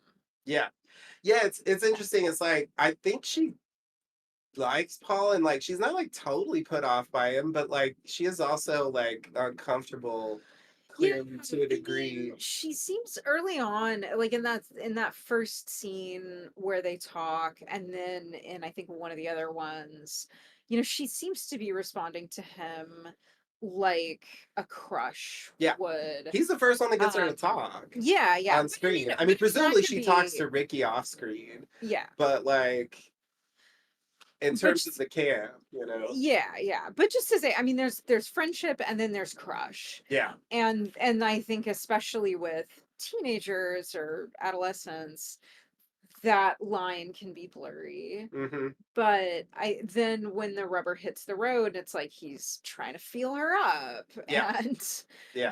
wait a minute, what's gonna happen next? Yeah. And And it, but there's another level that could be there, which is that it's also just along the lines of the shower thing, that she's nervous if he gets yeah, his hand in there, he's gonna he's gonna figure it find out. out exactly. And so Yeah. it's like I got to stop that, but then this flashback isn't directly relevant to that, so it's sort of like I don't know, and it's hard for me to think it isn't in the stew Yeah. of a movie that its ending depends on this gender reveal that that she was raised by a gay father, you know Yeah. like are they saying something about that? I Yeah. don't know. Yeah.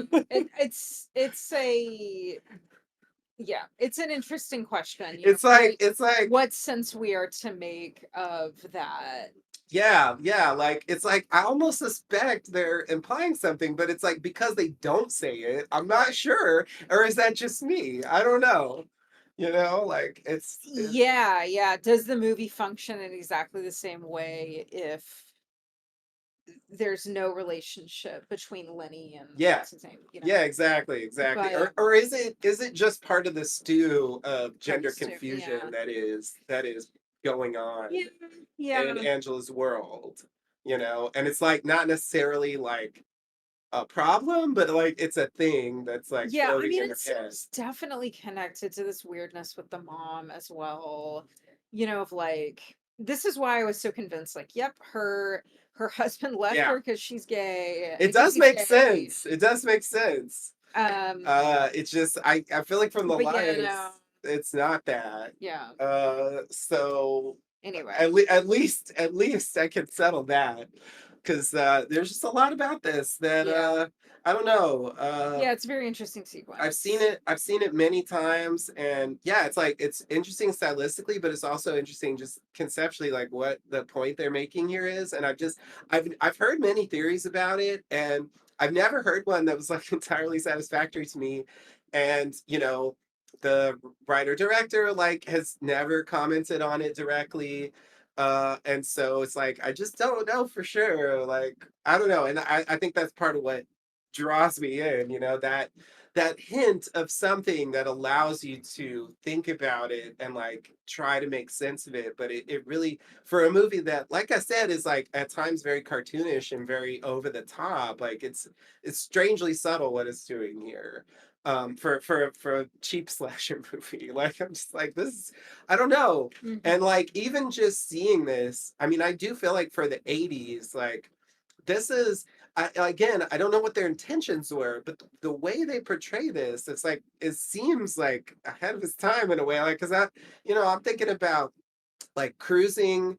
Cruising was like 3 years before this, and like that was a huge Yeah. thing as far as like portraying gay men in cinema, and it's like, but in the context, in that case, it's like it's like a gay giallo or something. There's a killer, and it was protested and stuff. It's an interesting movie in its own way, but it's not. I feel like it's definitely more negative than this is. But this isn't that far from it, and like most slasher movies don't go there, from this era. Yeah. So it just stands out for that reason, because it's like you watch a scene and it's like, oh, they're just like being tender and like, like there's no, I don't know. It didn't really seem like it has to be interpreted as saying anything negative, but I have suspicions because of the time period and because of the ending and all that stuff that like there's some implication here that I'm missing. I don't know. Anyway, that's all I want to say about that. Okay. So since many have left the camp, they're gonna play capture the flag. That's all they got now. So Gino explains, we see them play. Paul asks Angela why she was upset. Angela says she wasn't ready. He tries to put his arm around her, but she pushes him off. Judy comes over and tries to butt in, as usual. This starts a long Yeah. sequence where Judy keeps butting in like repeatedly. Anyway, Get a life, Judy. um, this is Judy's life. Anyway, Ricky comes over and asks Angela to get the flag by cutting through the woods. This great plan that's really going to matter a lot. Yeah, they really lay this out. Yeah. She tries to refuse, but finally agrees. She follows him into the woods. Ricky tells her the plan. Ricky comes upon Paul and Judy kissing, and we see Angela see as well. Paul runs after Angela as Judy laughs. Ricky calls her a scumbag. She says, "Fuck you, Ricky." Hmm. Um, scumbag. Scumbag. That's the way kids talk to me days. So yeah, I feel like this whole thing is just business to set up this part. So it's Yeah. like that's why they don't follow up on it. But I agree, like they get you invested in I know. it, I wanted to know and if their then like plan was gonna there's work. no follow up. Yeah, like we never even hear about the Yeah. capture the flag again. We Like never that was the end of know. that. After they spent all that time telling us the rules of capture the flag and Yeah. how it works. Yeah, I know. It's yeah. Anyhow. Yeah, there's a touch of sloppiness in this masterpiece. Anyway, okay. So Paul comes out of the water and tries to, this is later, obviously, and tries to apologize to Angela about Judy. Angela isn't talking. Judy comes over again. Paul leaves. Judy wants to get Angela into the water. Ricky comes out, but is stopped by Mel. Judy still wants Angela to swim. Meg comes over to help with the bullying. Meg actually picks up Angela and carries her to the water to throw her in. Ricky tries to jump in, but Mel stops him, revealing that he thinks Ricky is the killer. Meg throws Angela in the water as Ronnie stops Mel, allowing Ricky to help Angela out of the water, along with the worker lifeguard guy from earlier who calls Meg a peckerhead. That's his line, you're right. Pecker. Yeah, like I Yeah. feel like that's why they gave him that line. So it's like obviously the same guy. Yeah. Because I don't know if I would have recognized him, but when he says peckerhead, it's like, oh, it's definitely. So in 2024, Mel's going to prison for this. Oh yeah, for sure. I mean, come on. Never mind what's coming. Yeah, But just yeah, this, yeah. right? This alone, It's so it's bad. really bad. It's so bad. It's really bad. Some kids throw sand at Angela as this is These kids are sealing so their yeah, fates. it is. It's so yeah, these kids are psychos, like As she throwing leaves with sand. Ricky. Yeah, I know. It's like unnecessarily mean. Like Yeah. they saw what happened. They're like right there. And Kids are like it's so like you're mean. gonna throw sand? Like, really? Kids Anyway. are so mean. And Ricky says we'll get them back for this. And indeed, um they're gotten back. they are definitely gotten back. Yeah, so this is another thing that you know, that I do feel like is supposed to be in the stew. I think the reveal is that it's not the main thing, but it's hard to believe that, this tragedy that opens the movie is entirely irrelevant. Right. And I definitely feel like when they throw into water, it's like supposed to be triggering that, like a memory of that thing. So it's like Yeah. that's, roughly the area where that happened, Yeah. Obviously Yeah. it's not the exact area, but still like it's like in very much in the same, and like just being in the water, like I mean there's other levels to it, but anyway, that's how it seems to me, like they're kind of selling it. And like I said, I'm not convinced that that's not a part of the issue here, but Yeah. anyway, uh Yeah, I mean, there's practical reasons why she might not want to be thrown in the water, yeah, but yeah, I agree that it should be traumatic. yeah, I mean, it yeah, just comes back to the essential thing that it's a terrible idea to send them to this camp. yeah, definitely, There are definitely. other camps. Yeah, yeah, yeah, yeah, yeah. Yeah, totally. Yeah, yeah, and like Aunt Martha knows that, Uh-huh. like she knows what happened Yeah. clearly. So it's like, why are you sent anyway? Aunt Martha's weird though, so who Yeah. knows? But yeah, and I just have to say, Meg is a counselor, Yeah. and she She fucking picks up Angela, throws her in like, what are you doing? yeah, Really? she's a psycho Like, as what's well. wrong with you? Are a peckerhead? Like, what is up with you? Like, Yeah. seriously? Like, how do you think this is a like? I don't know. Yeah. It'd be one thing if Judy did it, because at least she's not a counselor. Right. She's obviously a bully, but like, Meg, like, come on, you're supposed to, and she's already been in trouble at this point, so it's just like, what the Yeah. Yeah, there's clearly no HR department at Camp Arawak. fuck? Yeah. Yeah, that's laughable actually. That's why I laughed at it. Anyway, okay. So, we're getting to endgame territory here. Oh no. Cause yeah, when this scene happens, I'm like, oh shit, this is where the ending is sort of starting to build. Cause yeah, basically the last night is about to happen now. So, here's how it starts. And it all begins with Ronnie. Ronnie tells the Oh, counselors Ronnie. that there's a social in the rec room, um, except for one of them who has to take the little campers out for some real camping. The Um, sand throwers. the sand throwers, exactly. It seems like that's Eddie's job because he's there in that scene too. Like he's supposed to keep an eye on the little He's the counselor for kids. the little Yeah, kids. exactly. Um, it's a small point, but it does sort of come into play. Meg has a night off, so she propositions Mel for a date. I'm just this is so stymieing to me. Um, um, It's so it like what happened to you? yeah, it's like Who hurt you, Mel? it's it's like yeah, I don't know. Yeah, it's like Meg's like bad enough already. It's Not like Mel, Meg, yeah, sorry. it's Meg and Mel. Megan Mel. Yeah. It was fate.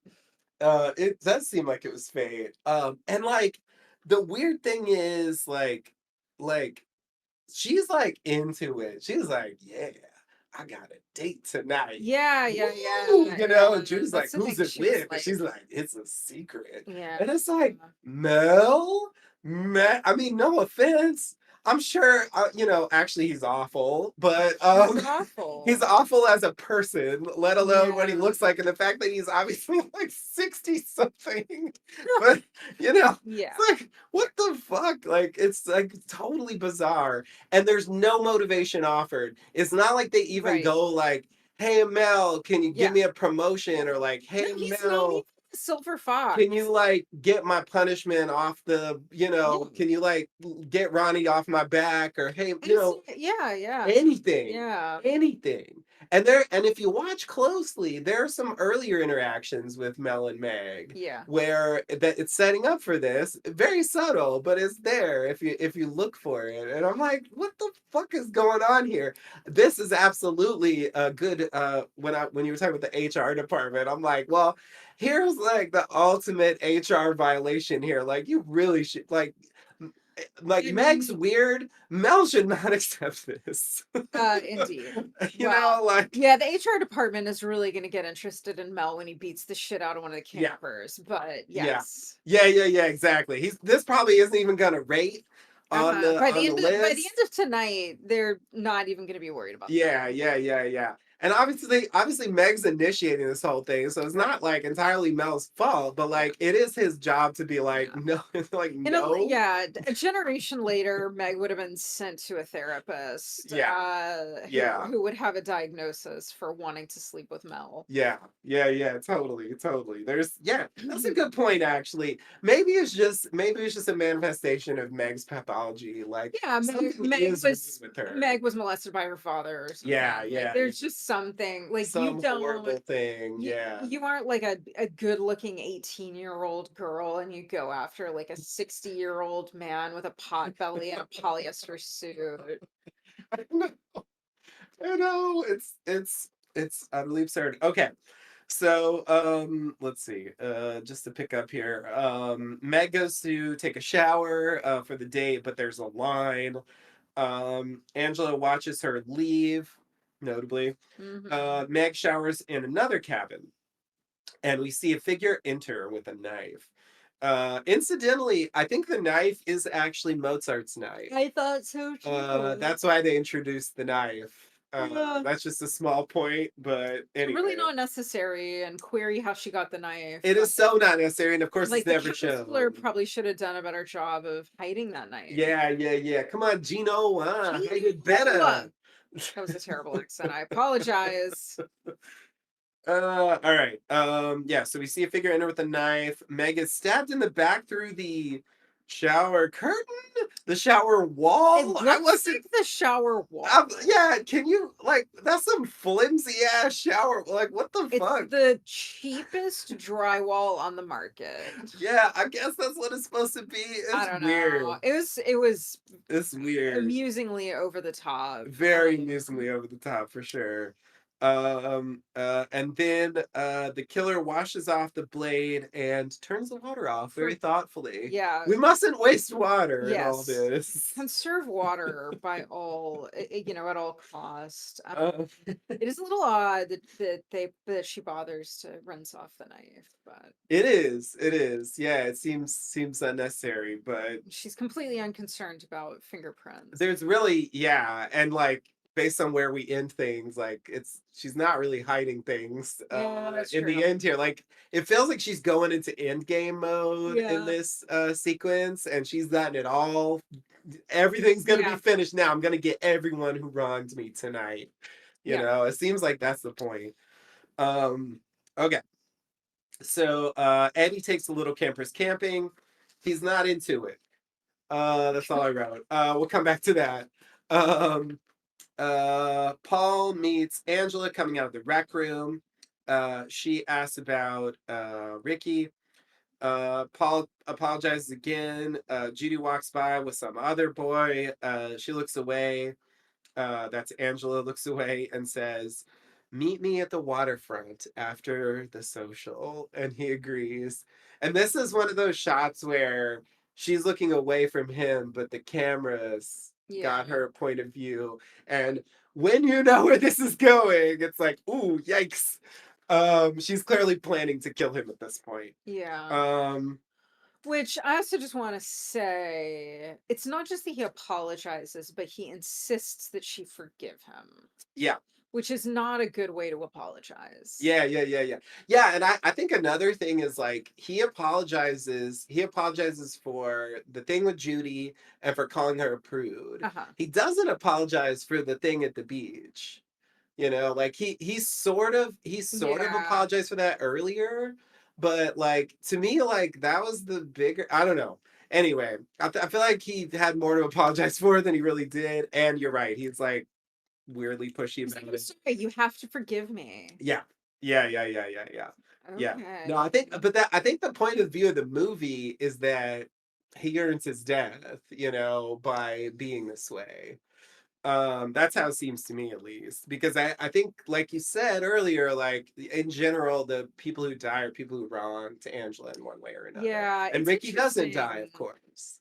Or Ronnie, Oh, or right, Susie, the right. people who are nice to her like don't end up dying. And I think she thought Paul was nice to her, but she eventually turns on him. Which is maybe what makes what he did worse than, because it's like his death is really gruesome. It is, yeah. Whereas these other deaths I don't know, they were, like, more overtly horrible.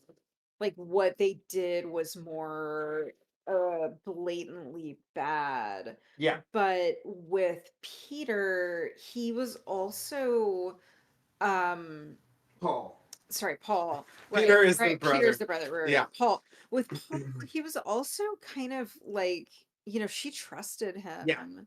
Yeah. Um, I think it is more about betrayal than it yeah, is about how bad what he did was relative to the other ones. Like, I feel like that's why it's like this one's personal. yeah, And so it actually ends up being worse than the other ones, even if, like, yeah, from an outside point of view, it's like, well, really? Like, yeah, I don't know.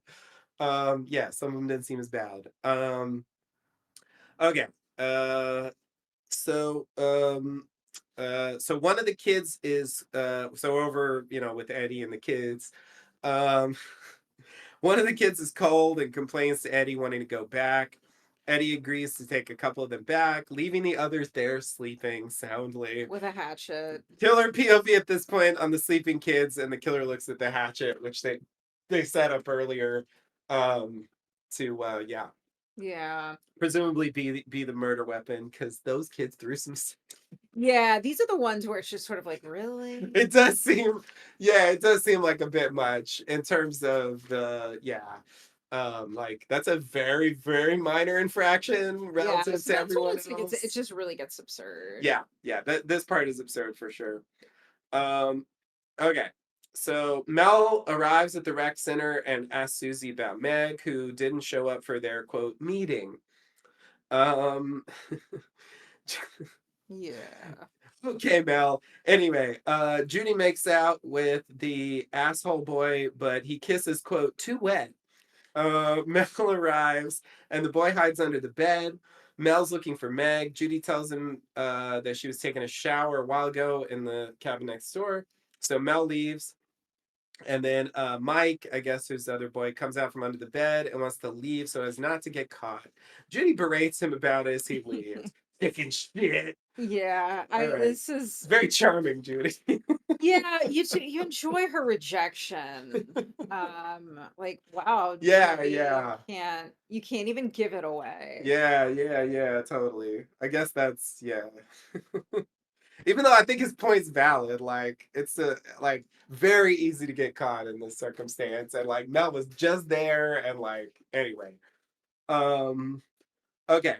So not that like Mel has any leg to stand on for anything at this point, but anyway, so Mel arrives at the other cabin looking for Meg. He goes in the shower and her body falls out in a way that I have no ability to understand physically. There's really no explanation for how that could It's happen. it's totally but like how was she standing up the whole time, and then how did she fall like this? Like just think Yeah. what? I don't understand. It was the air current of the door opening Ah, disrupted the was sun. it maybe it was gas pockets? There you go.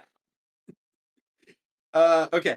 So so her body falls out, and then Mel has a dramatic soliloquy Yeah. about Meg and how he'll get revenge on Ricky for this. Oh, Meg. Oh, what have they done to you, Meg? I'll get him for this, Meg. I'll kill him for you, Meg. It's like so It's ridiculous. it's pretty over the top. It It really is one of the several instances in the movie of real over the top it acting. really is. Yeah, yeah, yeah. I feel like here, like Mel probably gets the closest to Aunt Martha's over the topness. Not there, not there, but No. the closest as far as other characters, because this is like a totally absurd scene. It's like really hard to take seriously. 'Cause it's just like why is this monologue so long? you know in a normal version of this movie, it would be a quick thing, like he would see Uh-huh. it, oh my god, I'm gonna get him. It would just be some Yeah, yeah. short thing, but they turn it into this very long scene. Anyway, okay, so he's gonna get revenge on Ricky for this because he's sure Ricky's the killer. Uh-huh. All right. So then Judy curls her hair. I mean, only a small part of Just it, a as you pointed out, just that little chunk little sticking out chunk. on the side. The door opens. It's the killer. The killer enters. We get a POV shot. The killer hits Judy in the face, knocking her out for a bit, and then grabs the curling iron and with a pillow over her head, does something with the curling iron. We only see Judy's hand in shadow. The killer hides her body under the bed. So I really like this one because this one is also stylistically interesting with these Yeah. shadow hands on the Yeah. wall. Yeah. Yeah, that's like that feels like something that could have been in like a silent And you movie see or her something. open the curling iron clamp in the shadow, Oh yeah, which is right, really nice. Yeah, right. it's a pretty terrifying idea, somebody like muffling your screams with a pillow while burning you with a curling Yeah, yeah, iron. yeah, yeah, exactly. And I like the touch that you see where the curling iron has burned the blanket. Oh, I didn't notice that Yeah, actually. because the curling iron, when she punches her, she drops the curling iron on the Hmm. blanket. Right. And then when Oh, the killer picks it up, you see oh, and they actually showed it burnt. Wow. yeah. Hey, you know what? They got some It's details in nice. this. It's They paid nice. attention sometimes, or maybe it was just real. I don't know. But anyway, seems not impossible Yeah, that they like actually killed all those it people. was actually, yeah, they're all dead now, and no, but It's a it's pretty fine. bad gig, They died for art, you know. Well, fair enough. We all have to die. You may as well die for art. Okay. So yeah, I feel like this is like it's like yeah, it feels like classic Hollywood in a way because Yeah. we don't see what's happening. It's Yeah. all implied so we just get these shadows and it's just like, yeah, I Hmm. don't know. It's like there's times where I'm like, wow, good cinema, y'all. In a movie that's like we just came off this Mel monologue. It's like the most ridiculous thing I've ever seen. And I feel like that's the other part that sort of reminds me of Lynch at times, that like swinging of moods from Yeah. like the totally silly to the like kind of creepy and like really effective. Like, I Yeah. don't know. It's not on that level, but it's like, sort of in that vein. I don't Yeah. know. Okay.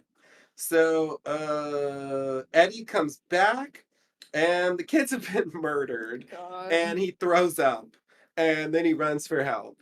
And then Ricky arrives at the rec room, but the social's over. He goes in to get something to eat and then walks out with a bunch of candy. He got sick from the dinner earlier, Yeah. so he's So gonna have he's some gonna candy settle his to stomach with 5 candy he's got a bars. shitload of candy. Yeah. Like that's what you did in the 80s, you know? I feel like that was the thing, like, Hmm. oh man, dinner made me sick. Let me Yeah, have a it was shitload of candy. totally. It was before the invention of like Brat. It was before the Yeah, invention of the food pyramid. And I yeah. don't mean Brat like the chartreuse thing. I mean, what is it? Brown rice, Oh, I thought you were talking toast, about like hot brat summer or hot. whatever. Yeah, no, not hot Brat summer. No, I'm talking about, the thing that you're supposed to do when you actually have an upset stomach. Oh, It brown isn't. rice Yeah, yeah. and I don't know, avocado? tablespoons. Oh, I okay. don't know what the A is. I don't know. I just do brown rice. Avocados and No, no, no, tortillas, no, no. It's bananas, rice, something, and anchovies toast. and Stop. toast. All the A stands for all the candy bars. Well, then he's doing it Yeah, you're right. right. I'm wrong. No, Uh, I don't know. I don't know bread. Oh, applesauce. applesauce. Okay. Applesauce. Bananas, rice, applesauce, and toast. Yeah, dry toast. Nothing on it. Dry Okay, none of toast. that avocado toast, Okay. millennial. Yeah, you can't have that. Sorry. Although I think avocado would probably be Have it fine. late. No, have it later. Have it later. It's too heavy. Have it later. Have it Have it tomorrow later. morning. All right. All right. This podcast has been longer than the movie, and we're not even done. Is that true? It Yep. is true. We're not done, but we're very close actually. Right. He goes in to get something to eat and then walks out with candy. We follow Ricky walking back to his cabin. Ronnie gets a call about the kids. Mel grabs Ricky and takes him into the woods and slaps him around, thinking he's the killer. Um, Ronnie It's a tells, wild scene. yeah, and he's like pounding him with Yeah, both he was just hands. like It's like beating, and you it's see him very later. He's like, like yeah. severely beat up. Like they thought he was dead at first. And it's I think like, it's like it's interesting in movies when people are beating someone up in a really inelegant, clumsy way. mhm. Like just visceral, like pounding them. Yeah, yeah, yeah, yeah, yeah. Yeah, definitely. It's not It's like like the opposite of like Marvel or yeah, yeah, something, yeah. There's no It's skills. not elegant combat. It's definitely Right. like if Mel was gonna try to beat someone to death, like this is Yeah. how he would do it. It's very sloppy. Yeah. But like, but still like, what are you like His seriously? heart is in it. Like you don't have any proof and you're just like gonna go for a beating? Like, okay. Anyway, but that's Mel for That's what you. happens. Yeah. Okay. So Ronnie tells another counselor to get everyone. Mel finishes with Ricky saying he, quote, got him, but then tries to get away, running into the killer on the archery range. He gets Oops. an arrow through the throat, and he It's does say, it so can't be you. It's so good. Yeah, yeah, totally. When he stumbles into that clearing and you see the bullseye, you're like, immediately you know what's Yep. gonna happen. Yep. And It's there's an archery scene in Friday the beautiful. 13th too. And I feel Oh like yeah. that's like, it's like a slasher staple because you have those at a summer camp and it's like a fun way to have characters die, Yeah. and they do the thing, how they do the arrow through the throat thing? Like, it's like, there's the arrow's on a string. Okay. There's no, it's like, there's no head to it Oh, and okay. there's a retractable thing back here. Uh-huh. So they sink it. So the thing comes on the string, hits him Uh-huh. in the throat here, and then the thing pops out in the back to make it look Oh, like it went through his nice. throat. Like that's how they did that. Anyway, I just think that Nice. stuff's interesting because It's kind of it looks surprisingly it convincing does, yeah. for a Um, cheaper I like movie. knowing that. I When I was a kid, I used to have this thing that was like a headband and it had an arrow to make it look like you'd had an arrow Yeah, shot yeah, through your yeah, head. yeah, I thought it yeah. was so cool. It's just like that, Um, pretty much. there's also this thing in there when they're explaining how to play capture the flag, one of the counselors is using that old trick.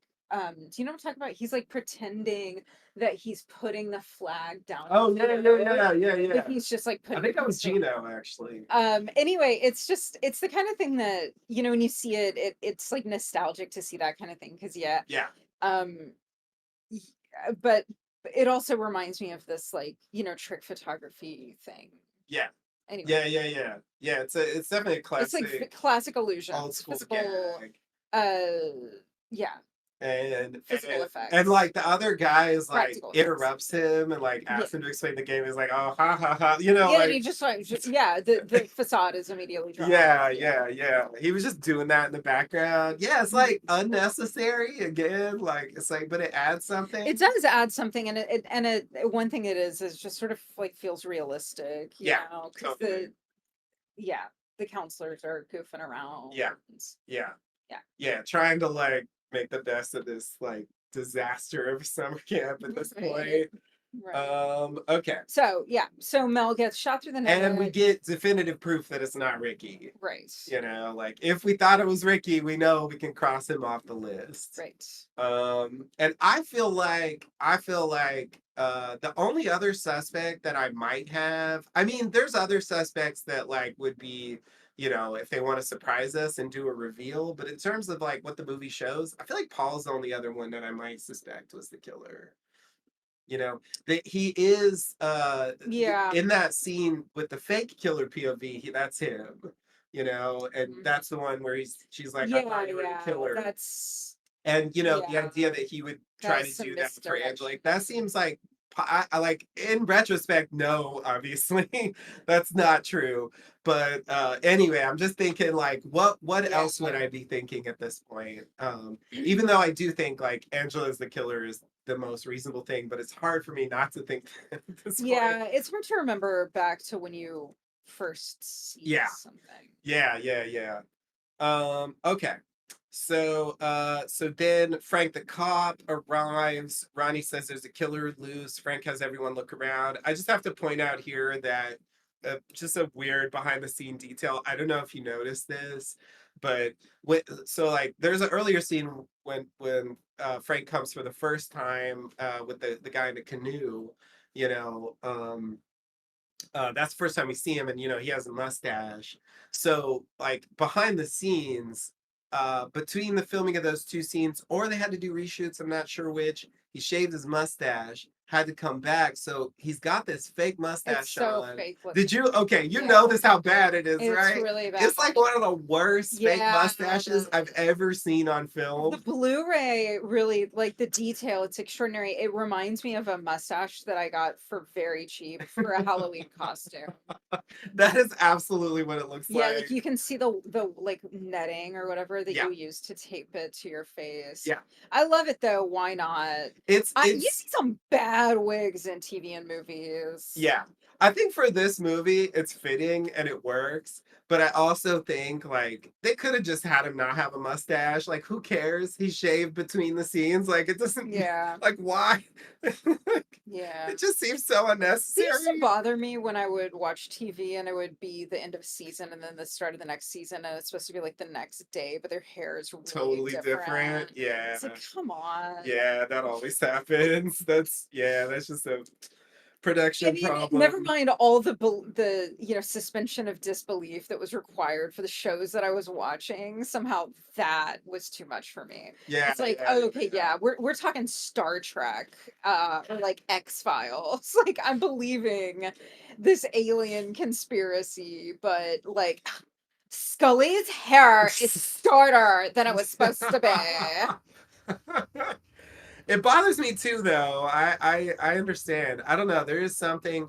It's like you buy into the world and the strangers within the Yeah. world, but it's like, yeah, but hair doesn't grow overnight, or Mhm. hair doesn't grow in like seconds, you know. Right. So it's just like it does like show the artifice, or like kids too. Like kids grow up too much, Well, you know. that's a whole other I mean, problem. we had that on From, you know. It's like Yeah. they're just too old, and it's been like a week, and you know. Yeah. Yeah. Anyway, it really shouldn't have been a problem here, but yeah, I think something happened. Either he didn't get the memo, or yeah. Anyway, I'm not sure what the story is, but yeah, it's just a hilariously bad mustache. There's one close up where you really see Yeah. it, in its worst glory. Yeah. Anyway, I'm gonna say it works because I think for this movie, Yeah. it's like. Yeah, sure, why not? He's got a horribly bad mustache at the end. It's fine. It's great. I love Um, it. Bring it on. Bring it on, exactly. Okay. So Paul waits at the waterfront for Angela. Angela appears and says, "Let's go swimming, not in our clothes." And they both start to undress as we cut to Frank the cop and Gino searching. They find Ricky. He's still alive. They carry him back to the camp. They couldn't kill Ricky off. They could have. They could have had Mel kill him, but they choose not to. He actually survives this movie. One of the few redemptive characters in this movie, as I said earlier. Okay, so we hear a scream. A counselor found Meg. Frank comes outside, bewildered. This is when we get the close up of the Mhm. mustache. So that's the point where you can go look for it. If you want to pull it up, I'm sure you could Google it too. Okay. So Susie and Ronnie go look for Angela, Judy, Ricky, and Paul, who are missing for reasons, Mhm. various Different reasons. reasons, yeah. Um, Ronnie hears something like singing. So they go over, and we see a naked Angela holding Paul's head in her lap. Ronnie calls out to her as we get a flashback. And in the flashback, we have Aunt Martha talking to what turns out to be Peter right after the accident. He's got a bandage on his head, and Ricky is away. She comments on that as well. Again, going back to the point I made earlier about he was with his father for the weekend, so he didn't witness any of this. Um, she didn't want two boys, so she insists that Peter become Angela. And so we get a hard cut to Angela holding Paul's severed head, naked, and we see that she has a penis. Ronnie exclaims that she's a boy, and we cut to her frozen screen face with growling sounds as we go to the end credits. And that's the end of the movie. Yeah, it's a crazy shot. Um, yeah, Yeah, so it was yeah. a prosthetic. Angela, it means angel. Yeah, Yeah. that's a great line given what we're about to cut back to. Definitely, Um, definitely. Yeah, I think that was yeah, very deliberate for sure. yeah. This, I pointed this out when we were watching it. This idea that you come upon someone holding, cradling a severed head, Yeah. and you say, "Oh my God, she's a boy."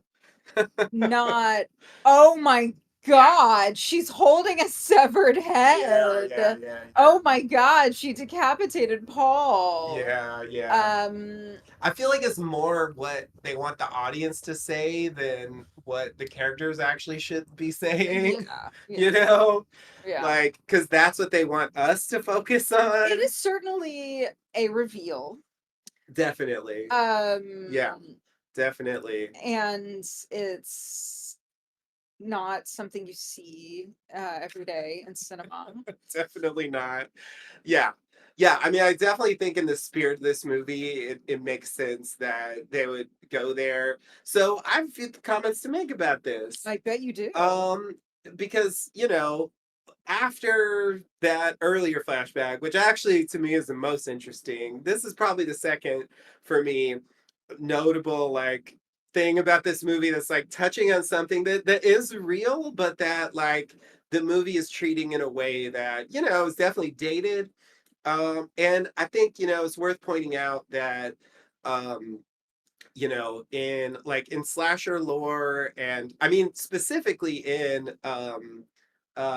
Men, Women, and Chainsaws, like the fairly famous book that has, among other things, a chapter about slasher movies and like specifically about the gender dynamics in slasher movies and how there is a trope there of like some kind of gender confusion in the killer as a partial motive or something like that, and in the book it's like traced back to Psycho, where you have Norman Bates and like his mother, who's dead, revealed to be dead at the end, but he's taking her identity, Right, dressing up as her and doing these murders, right. and like that planted the seed that kind of grew into more versions of this later. There's Brian De Palma's like copycat movie Dressed to Kill with Michael Caine, um, in a similar dynamic that's like sort of updated, updated for the 70s. Um, but he's like dressing up as a woman and doing murders, and like that gender confusion is part of it.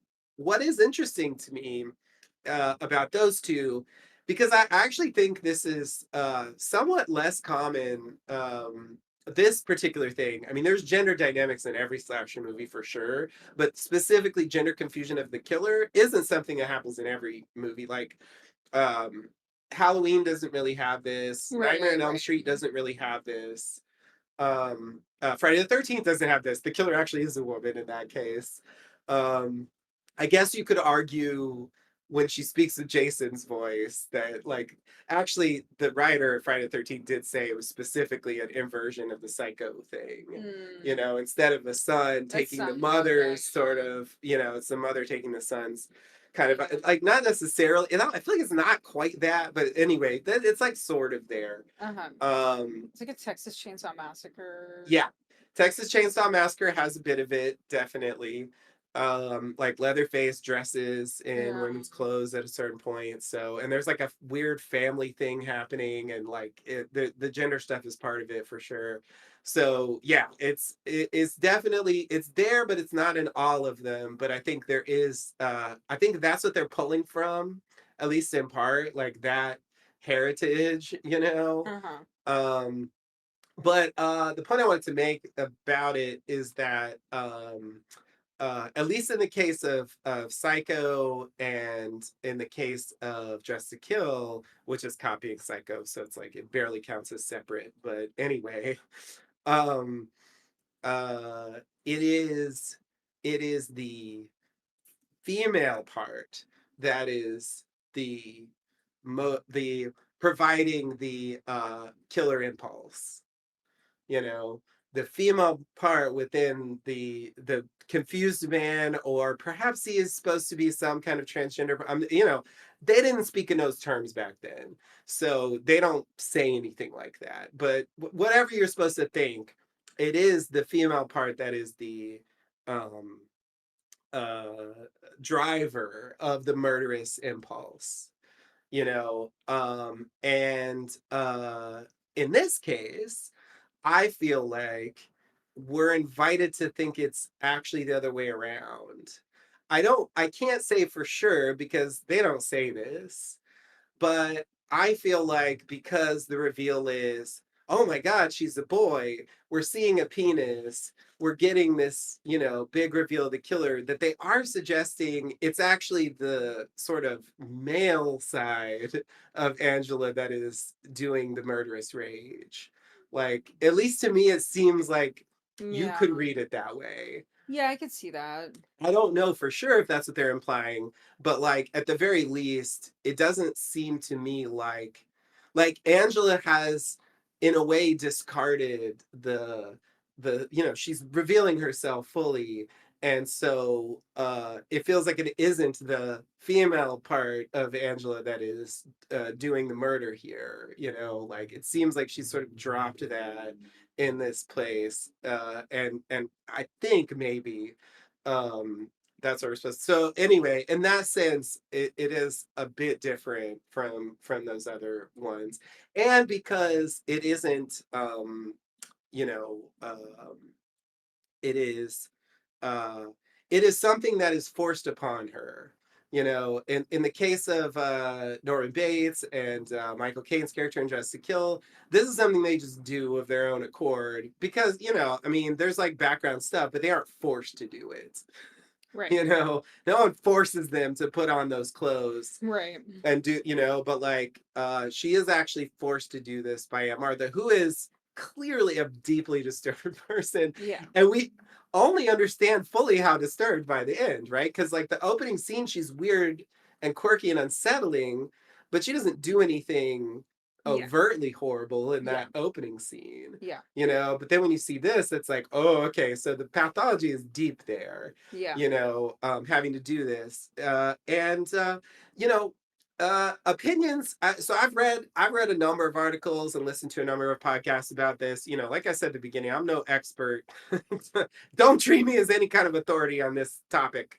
I'm just repeating things and saying my own point of view. That's all I got. So anyway, as a disclaimer, but there's various points of view out there about this. There is the acknowledgement that I think is undeniable that, you know, the incongruity of the penis and the character that we're meant to think of as girl or feminine is part of the horror that they're presenting to us. So it is using that kind of imagery to disturb us. I think that's undeniable. Yeah. So, and I think that is part of what, you know, that's why horror movies are going to that trope, because it has had that effect on people, and continues to. I mean, this is still a thing to this day for sure, that like there are many people who are horrified by that idea. I mean, penises are disturbing anyway. Fair enough. And you definitely don't see them in movies every day, so it's Yeah. like it's quite unusual to have a movie end with that Yeah. as a major closing shot. Hmm.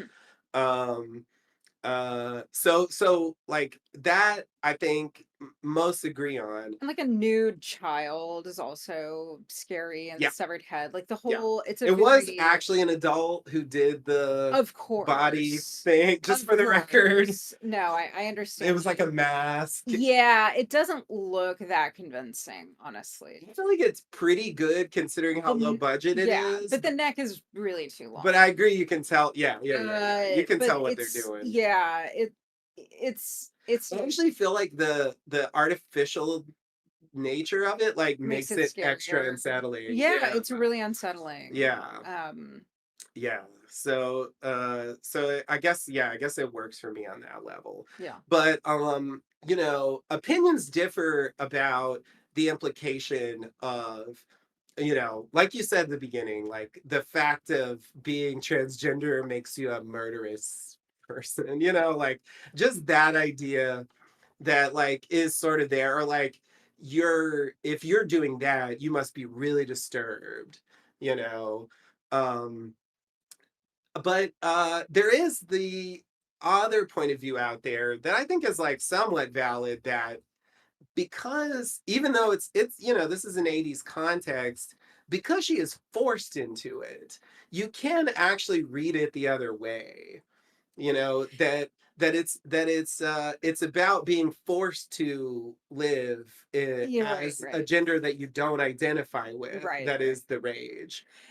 Yeah, I mean, I think it's ambiguous deliberately. I only issued that comment at the beginning because to acknowledge that there exists and it still exists. It's not just a thing of the past, this idea that there is something sinister about transgender people. I don't think that this character in this movie like fits parameters of a trans person in a tidy way because she's being forced to, as you're saying, like she's not living the life that she feels is appropriate to her. She's being Yeah, forced by this like, but then there's also this, and Psycho kind of gets at this idea of the kind of this sinister relationship with a mother character, yeah, like the sinister mom perverting the um the quote unquote natural masculine trajectory of a son, yeah, uh causing him to become violent. yeah, Like that's another yeah, trope that's out there. I mean, definitely. this is the relationship with this aunt character is clearly not a healthy one, I, to I say, should say to so. to put it mildly. Yeah, yeah, um but I think that the movie does an interesting job of not giving of just not making it clear how we're supposed to interpret what got us to here, and how much yeah, of that is, this kind of subconscious disturbance of like, if somewhere inside of her there's this straight boy who's being forced to present as a straight girl and is now in this like very gendered, very confusing um sort of coming of age trope of the summer camp, mhm, like what that is unlocking for her, plus just all this, bullying that yeah, she's being subjected to. yeah, yeah, yeah, um yeah, yeah. And pretty much all of it without knowledge, like none of them know, like they're just taking it at right, face value. right, and this is the only life that she's known. I mean, she's trying to make sense of, like, she's trying to navigate the the yeah, the identity that she's been forced into. Yeah, And like she knows things. She knows enough to know like I can't take showers with the other girls, yeah, and yeah, I can't let this guy feel me yeah, up. yeah, yeah, Um yeah. Yep, but and she's only ready to take her clothes off when when she's ready to she's kill gonna him. do a murder. Yeah, Yeah. exactly. Yeah, which again is off screen. They don't have us watch that. Of course, it makes sense in the way they want to do the reveal. But another thing I wanted to say about your comment, just to add on, I do think that thing is there. Aunt Martha playing this mother figure, like warping, but like her point was, I already have a boy, and her other boy is Ricky, and like I mean, in terms of this movie, Right. like he's one of the better Yeah, I characters, mean Ricky seems really and well he doesn't placed really seem to in have any keeping. so it's like, it's Yeah, it isn't the same stereotype of like men are bad, so I'm gonna not let, or like yeah, if you become a man, then you're gonna grow up and leave me, and I need yeah, you. yeah. Um, Yeah,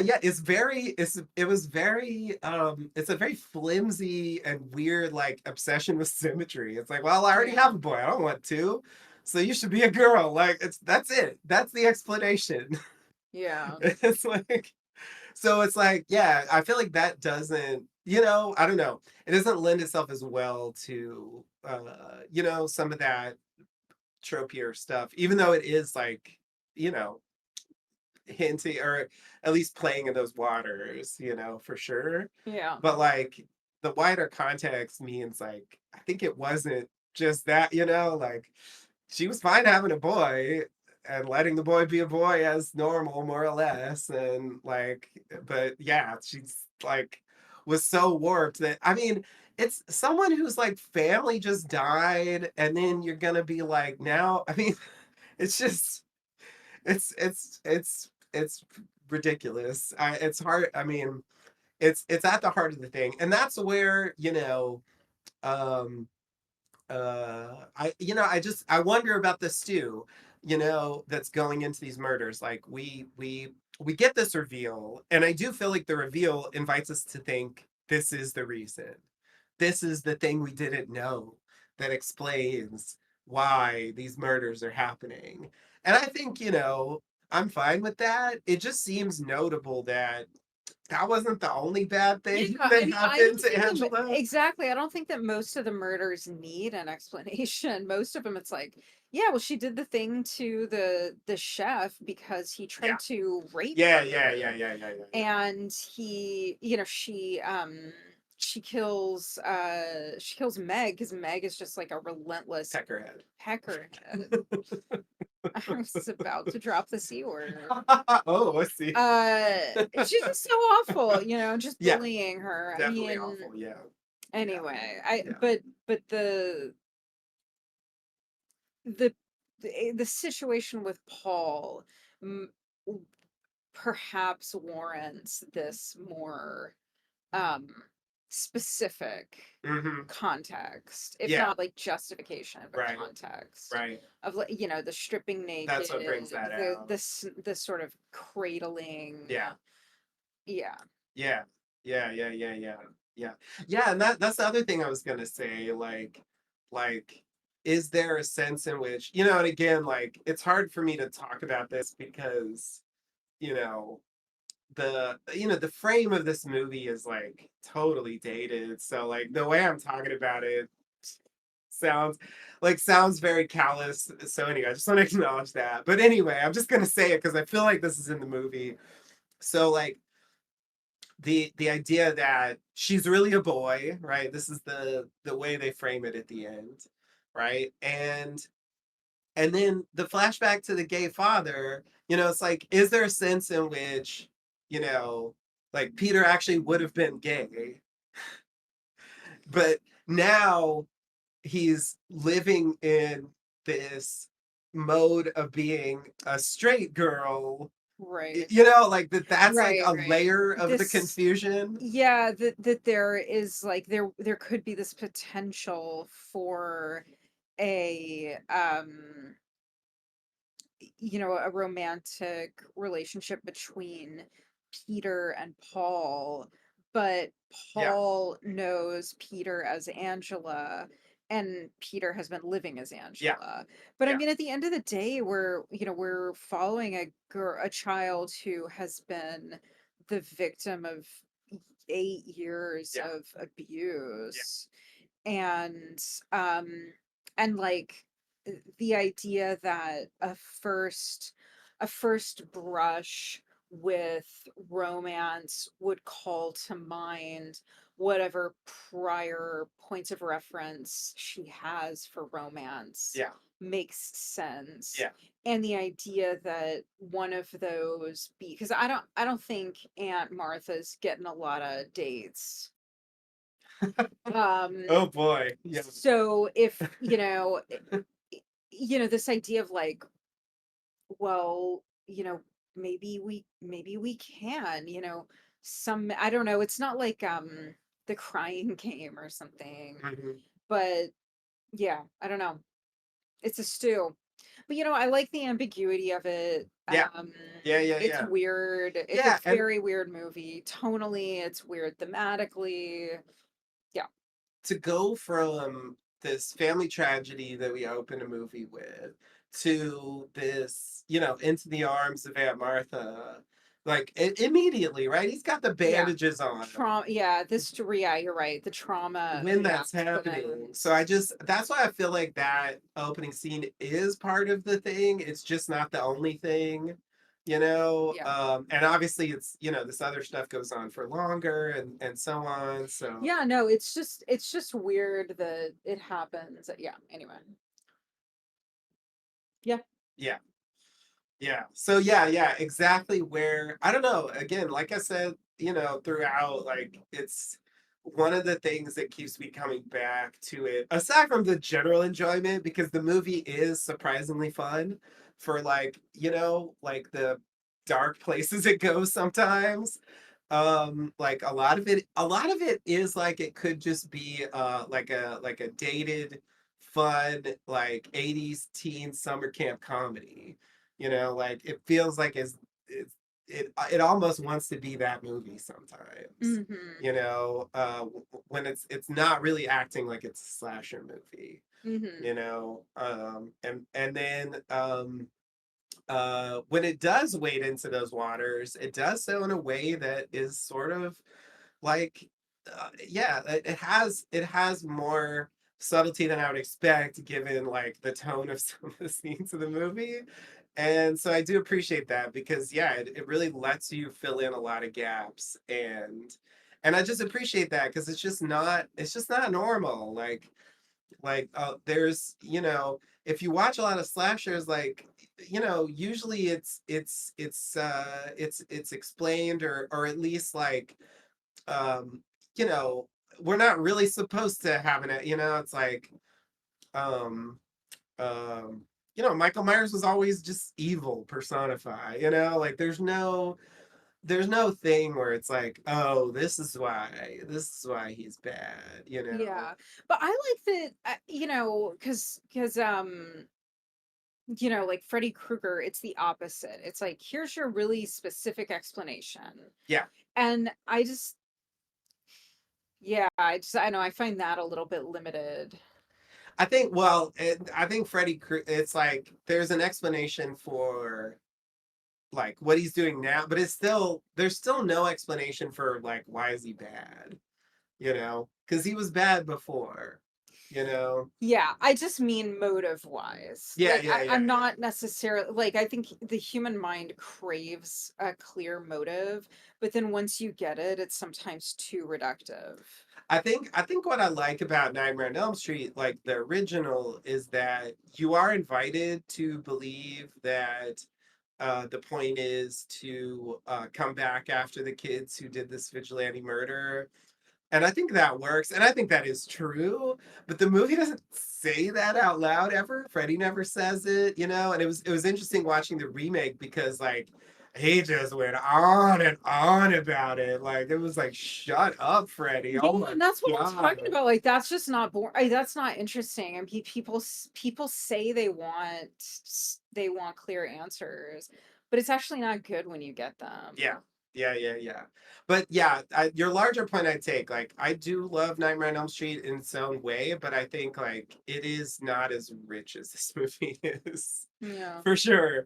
It does its thing. I think it does it well, but it's a simpler movie by Yeah. far.